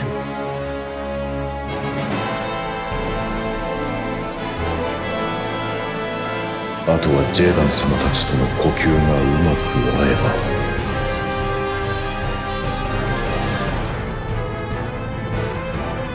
ば。エラリアか。ジェーダンたちの救出に成功したんだな。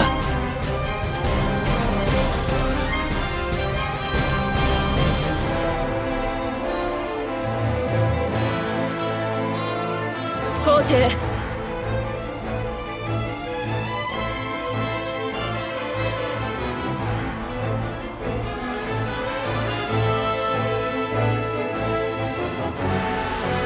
よし、部隊の再編が済んだら固まったまま一気に押し出すぞ。ここが勝負どころだ。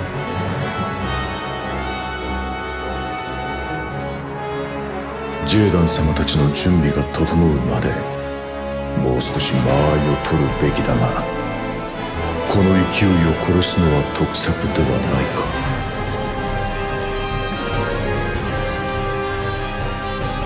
か。今だ、突撃！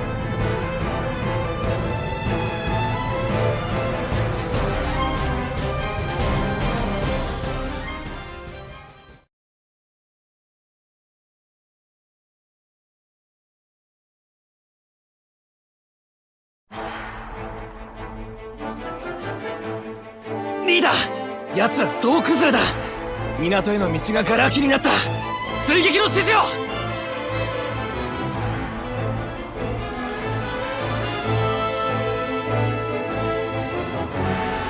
流れは確実にこっちに来てるな。よし、この機を逃すな。突っ込め！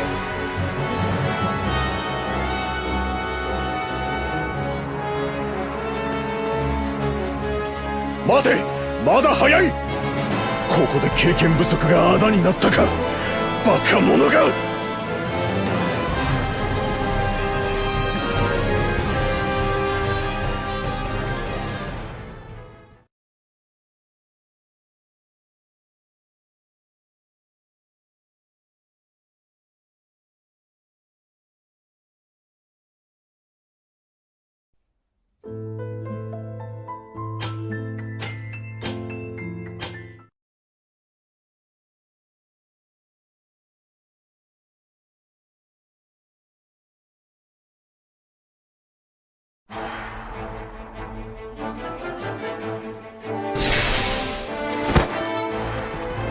バド、そこから船の様子は見えるか？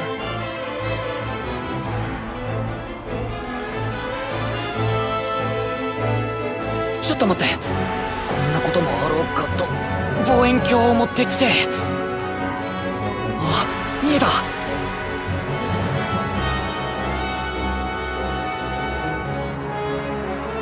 でかい木箱を何個も運び込んでるぞ。相当慌ててるみたいだな。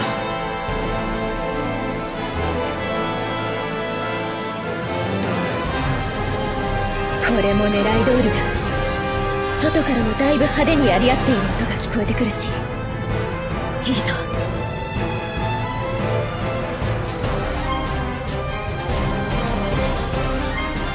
さて、このまま合格点をくれてやれりゃいいんだが、とにかくこっちも港へ出るぞ。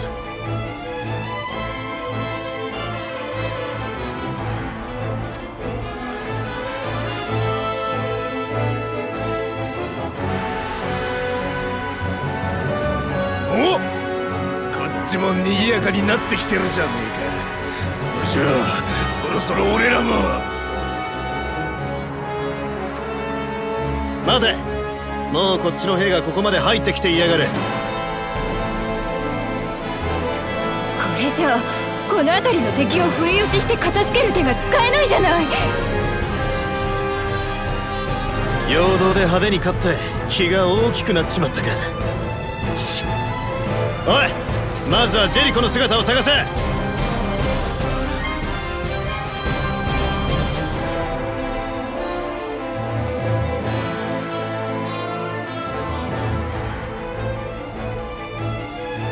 もうすぐジェーダンたちと合流できる。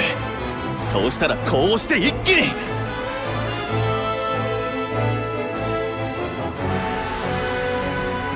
一気にってどうして俺たちが囲まれているんだ。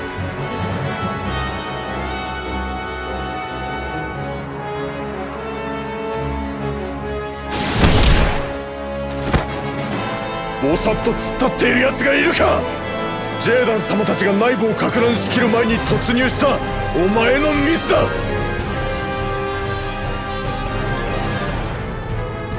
だがそれを悔いている時間はないぞ。考えろ。こういう時にどう立て直すかも教えたはずだ。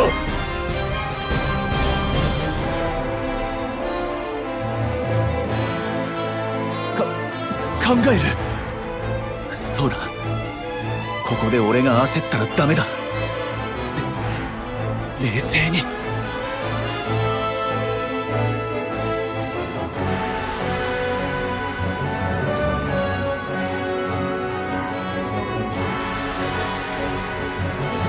あいつが族の頭目か。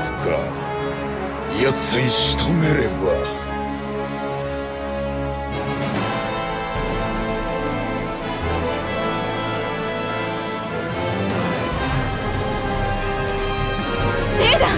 ジェリコがいたわ。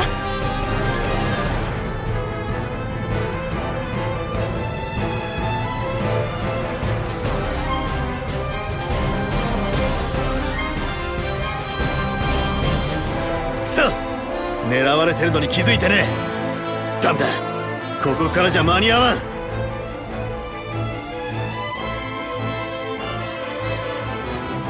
ジェダン、これを。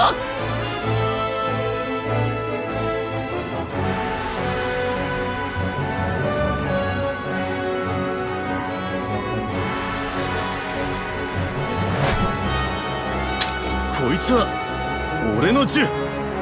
お前こんなものまで持ってきていやがったのか。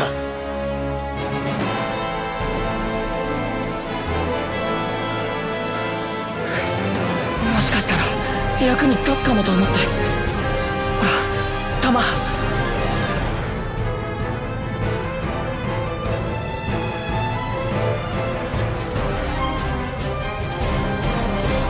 一発これ切りか。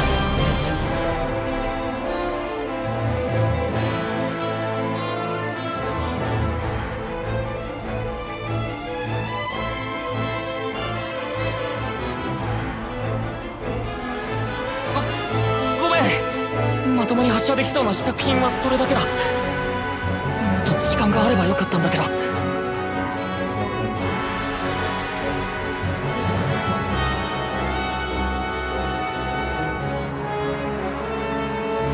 いいや、こういう博打は嫌いじゃねえよ。なあ、荒井博打ついでにもう一つかけねえか。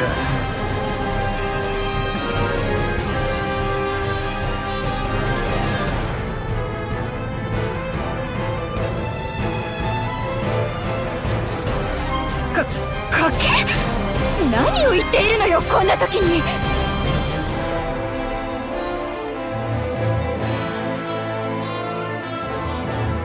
この一発でジェリコを救えたら、俺はもう二度と戦いの人生には戻らねえと誓う。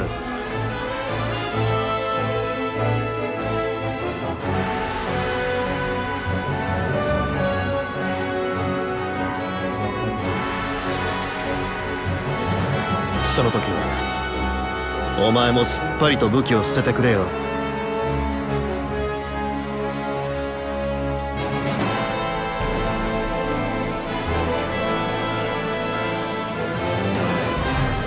救えなかったら？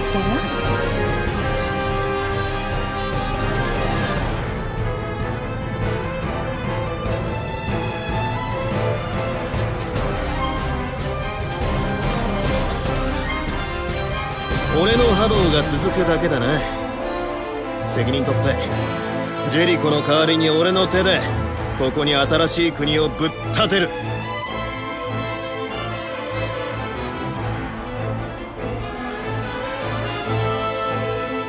そう、分かったわ。武器を捨てればいいのね。はい。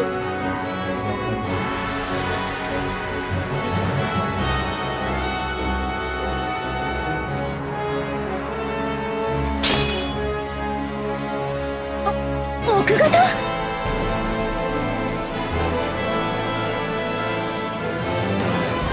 相変わらず思い切りがいいぜなあ。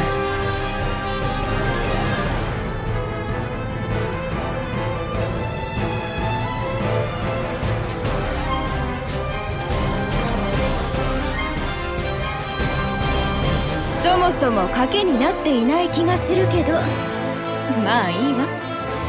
とにかく私はもう賭けたわよ。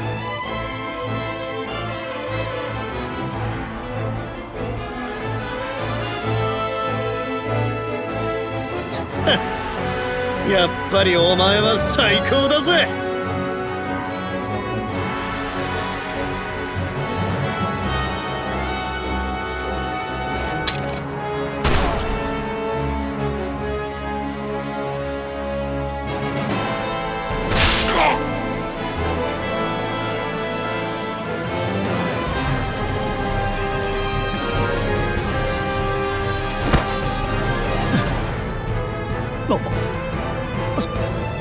ジェイダン！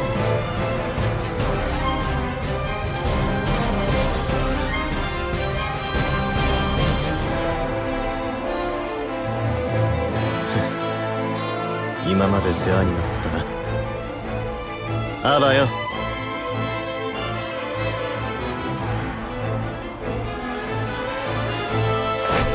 なんてことするんだ！あんな貴重なものを海に捨てちゃうとかありえないだろ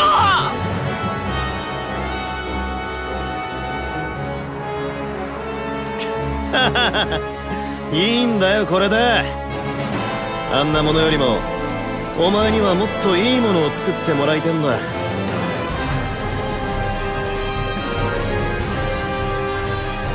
この戦いが終わったら俺と一緒に来いバド。ジェリコにはもう話をつけてある。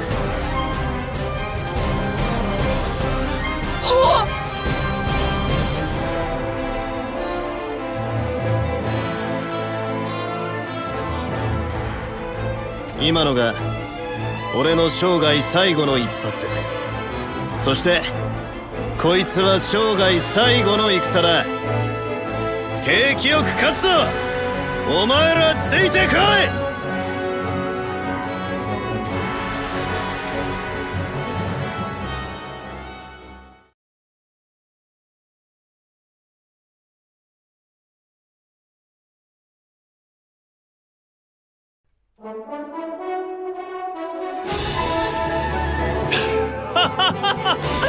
やったやったぞレイラ！勝った！俺たちの勝ちだ！や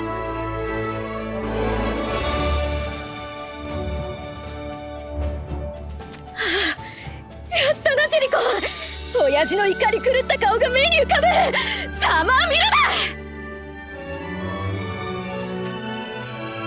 たくどうにか拾った勝ちでいい気なもんだぜ。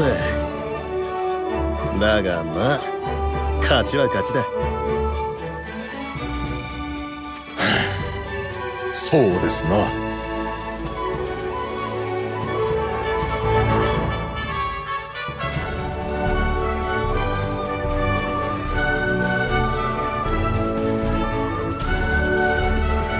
お前たちお情けの合格で浮かれるな。明日からまた基礎からみっちりと鍛え直してやるから覚悟しておけ。明日からってラルド、お前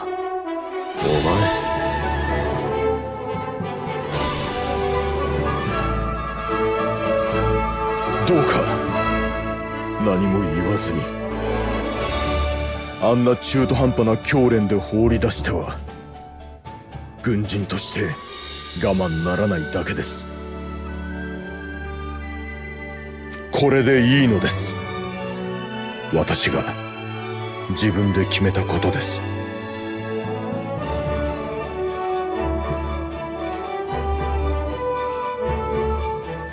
そうか。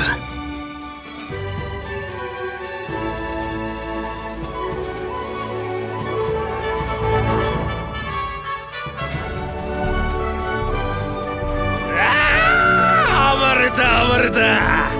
とりあえず満足したぜ。兄弟はどうだよ。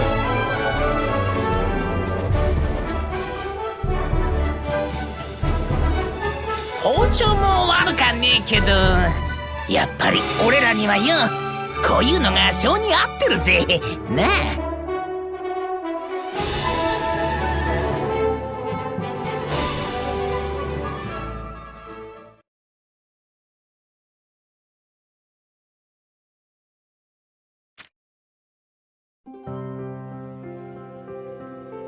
トラちゃん、ガーくん、これ朝うちが作ったお弁当じゃ。後で食べんさい。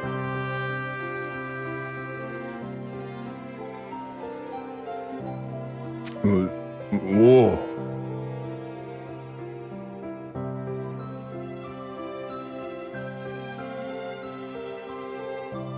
それから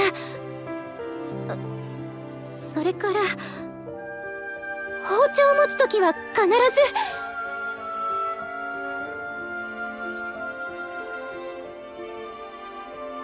猫の手だろ。もう聞き飽きたぜ。洗った食材はちゃんと水気を切って、下ごしらえは丁寧に。お肉焼くんじゃったら最初は強火で。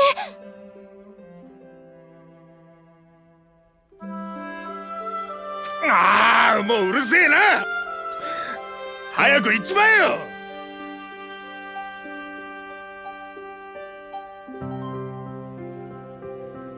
うちまだ約束を果たしとらん。教えとらんレシピあるんよ。じゃけや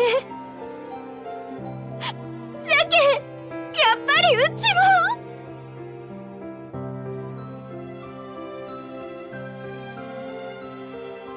も。そりゃ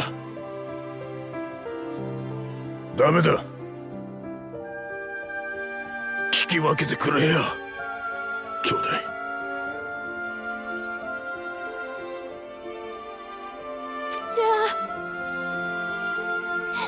じゃあお料理は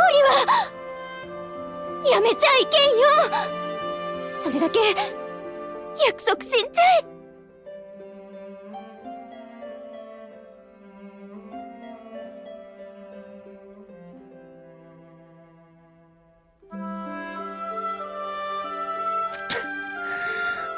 俺らが作らなかったらこれから誰がこいつらに飯食わせるってんだよ。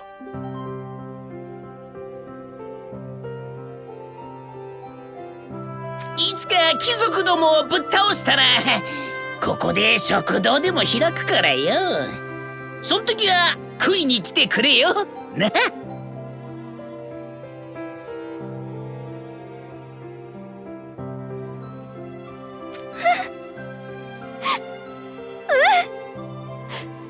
必ず来るけん約束じゃ。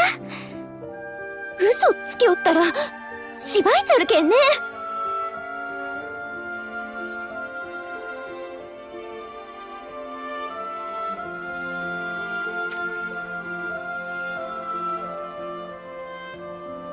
行かれるのですね。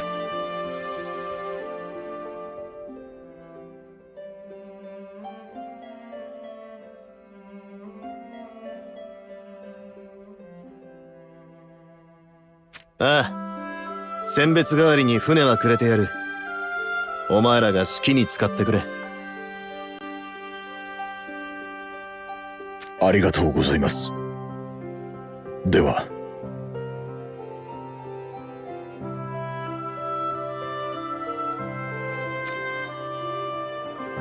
待てよラルド。ジェーダンを自由にしてやるんじゃなかったのか。ちゃんと言わないと。しっかりしろよ教官だな。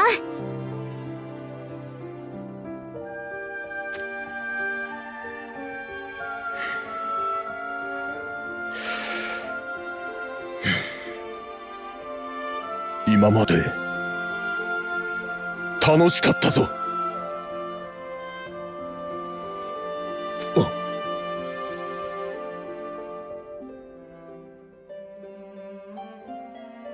もう俺たちのことは気にしないでいい。これからはお前のためだけにお前の人生を生きてくれ。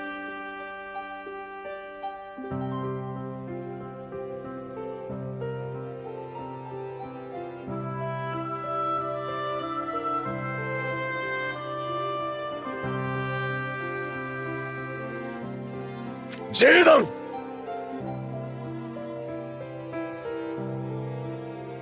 言ってくれるぜ。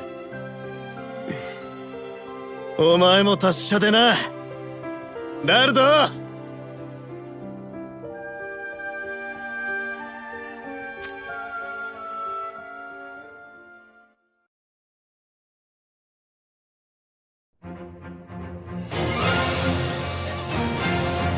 いや小さいながら新しい船もなかなかの乗り心地だね。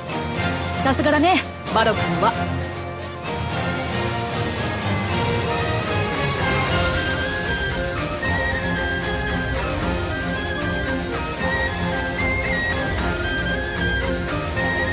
ジェーダンの船を初めて見た時から考えていたんだ。ジェリコに話したらすぐ職人を集めてくれてさ。さあジェーダン、進路を教えてくれ。こいつは速いよ。どこまでだってひとっ飛びさ。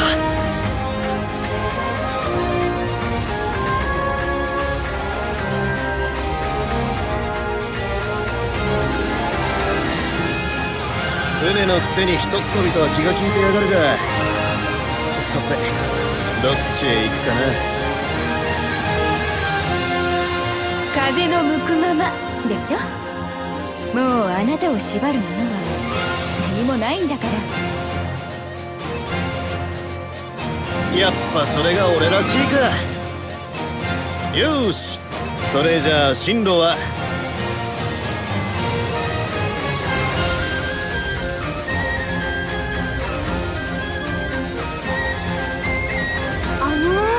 すいません。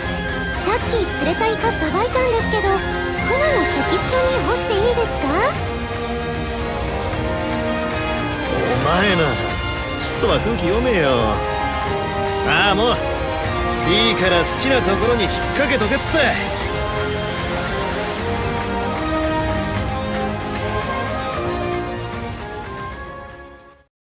ゾルダード地方の一大勢力であったガルデン公を打倒したことで勢いを得た抵抗組織はその後も連戦連勝。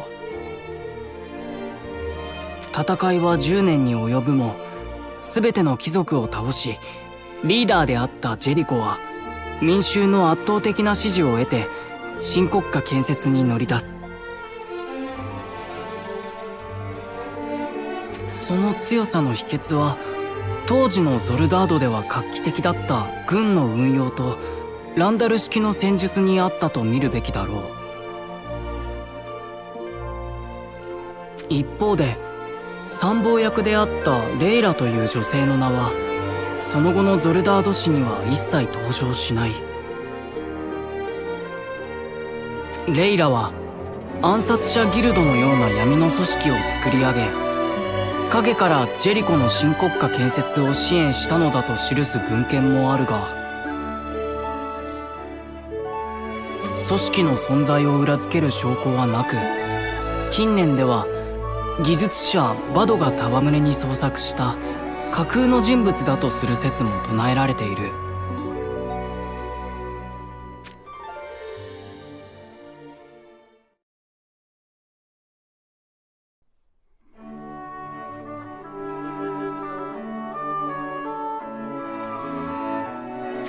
あなた、手紙が来てるわよ。あら久しぶり。ミシリアからだわ。ママ、お腹すいた。おやつ食べたい。こらエリー、外から帰ったらまず手を洗ってうがいをする。リズ先生にいつも言われているでしょ。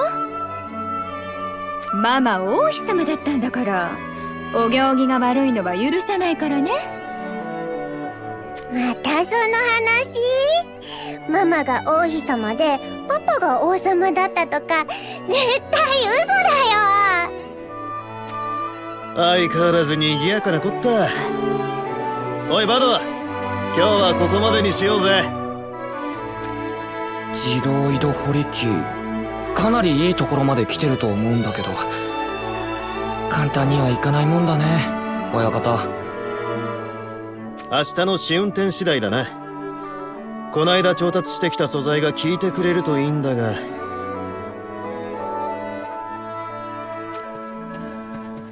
やあ親方、バド君も少しお邪魔させてもらうよ。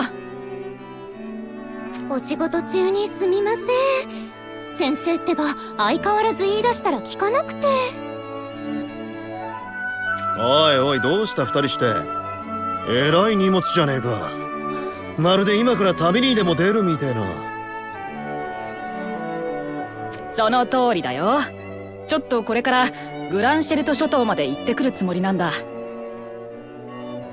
先生の知り合いのお医者様から連絡があって、どうしても力を借りたいんですって。そいつはまた急な話だな。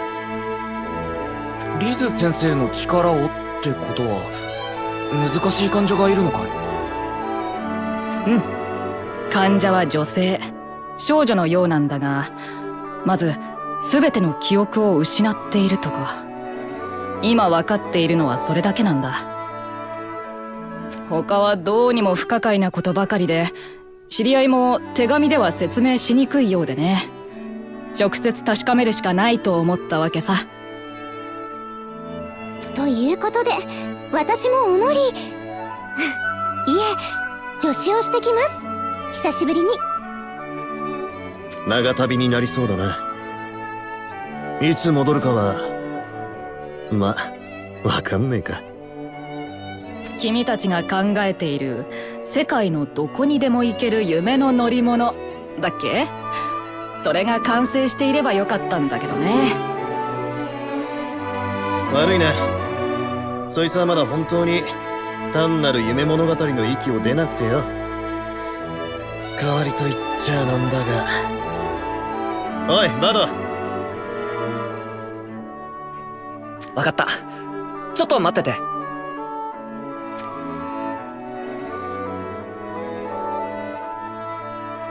リズ先生には娘が難産だった時に荒井や友ども命を救ってもらったからな。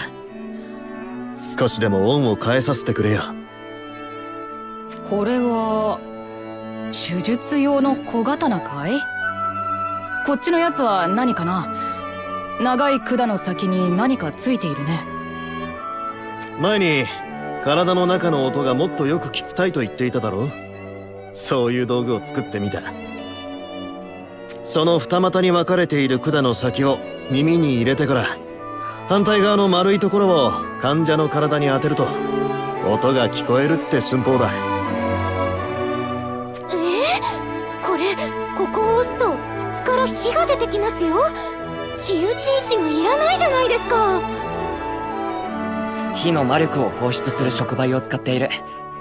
触媒の魔力が切れたらこっちに交換用のやつがあるから。さすが近くの町からも注文殺到の何でも工房ですね。だろう。ま、持って行ってくれよ。とはいえ今すぐに立つってわけでもねえんだろ。いや、先生残ったからそのつもりなんだろうが。最後にうちで飯でも食っていけよ。エリーも喜ぶ。そうだね。しばらくは会えなくなるかもしれないし、そうさせてもらおうか。そういうことなら最後に私も腕を振るっちゃいますよ。おかみさん、エリーちゃん。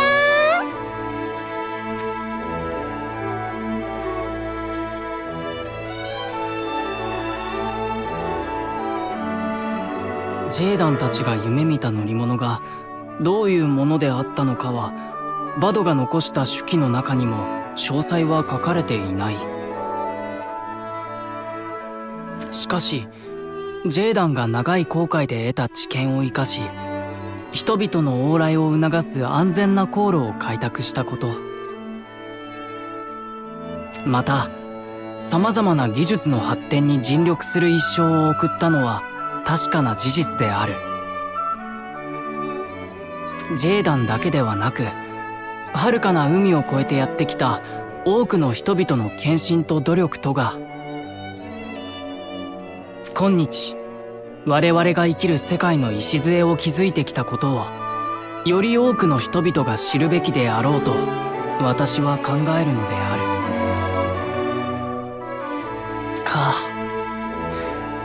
なるほど。こうやって人間たちの歴史は連綿と続いていくんだな。遅くなってごめんなさい。モーグリたちに捕まっちゃって。どうですか？読み終わりました？おかげさまですっきりしたよ。今度こそ本当にちゃんと片付けをしないとね。でもその前に一つ聞いても、もしかしてユリイカは分かっていたのかい？この本の著者がアルストリアだと知っていて僕にこれを見せるために手伝いを頼んだとか？まさか、さすがにそこまでは考えていませんよ。これは偶然です、本当に。でも本を持ってきたベリスさんは最初から知っていたかも。だとしたらやっぱりかなわないな、ベリスさんには。さあ、一旦お茶にしてそれからまた頑張りましょう。私も手伝いますから。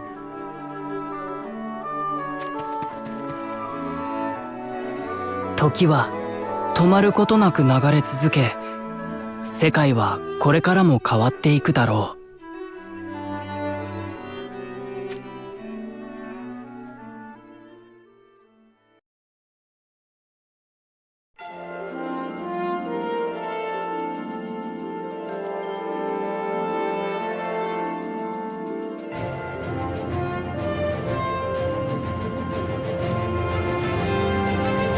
我々がまだ見ぬ遥かな未来が。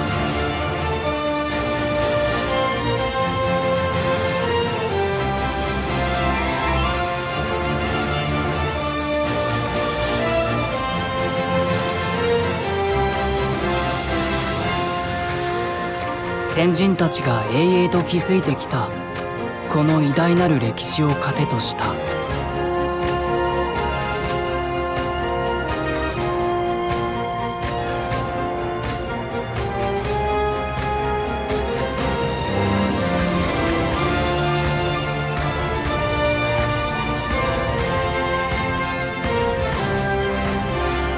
輝かしいものであらんことを切に願う。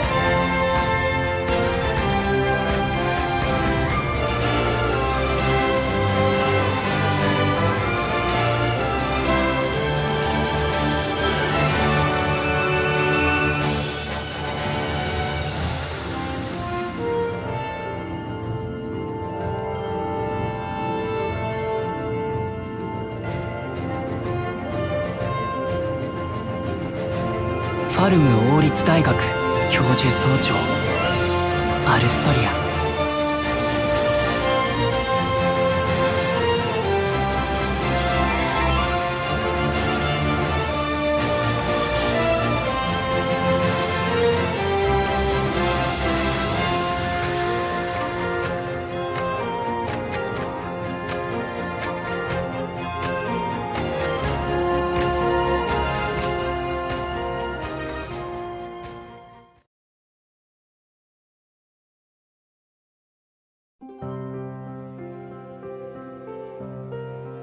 いやー、いい天気だね。旅立ちには絶好の日和じゃないか。稲毛じゃレイニー・リズのジンクスが阻害見やす変わるわけ。こりゃまたえらいことになる前触れじゃ。だからそんなものは偶然だって。さ、バカなこと言っていないでグランシェルトへ出発するよ。あ、また一人で先に行きおる。先生待って、マチンさん言うとるじゃろ。もう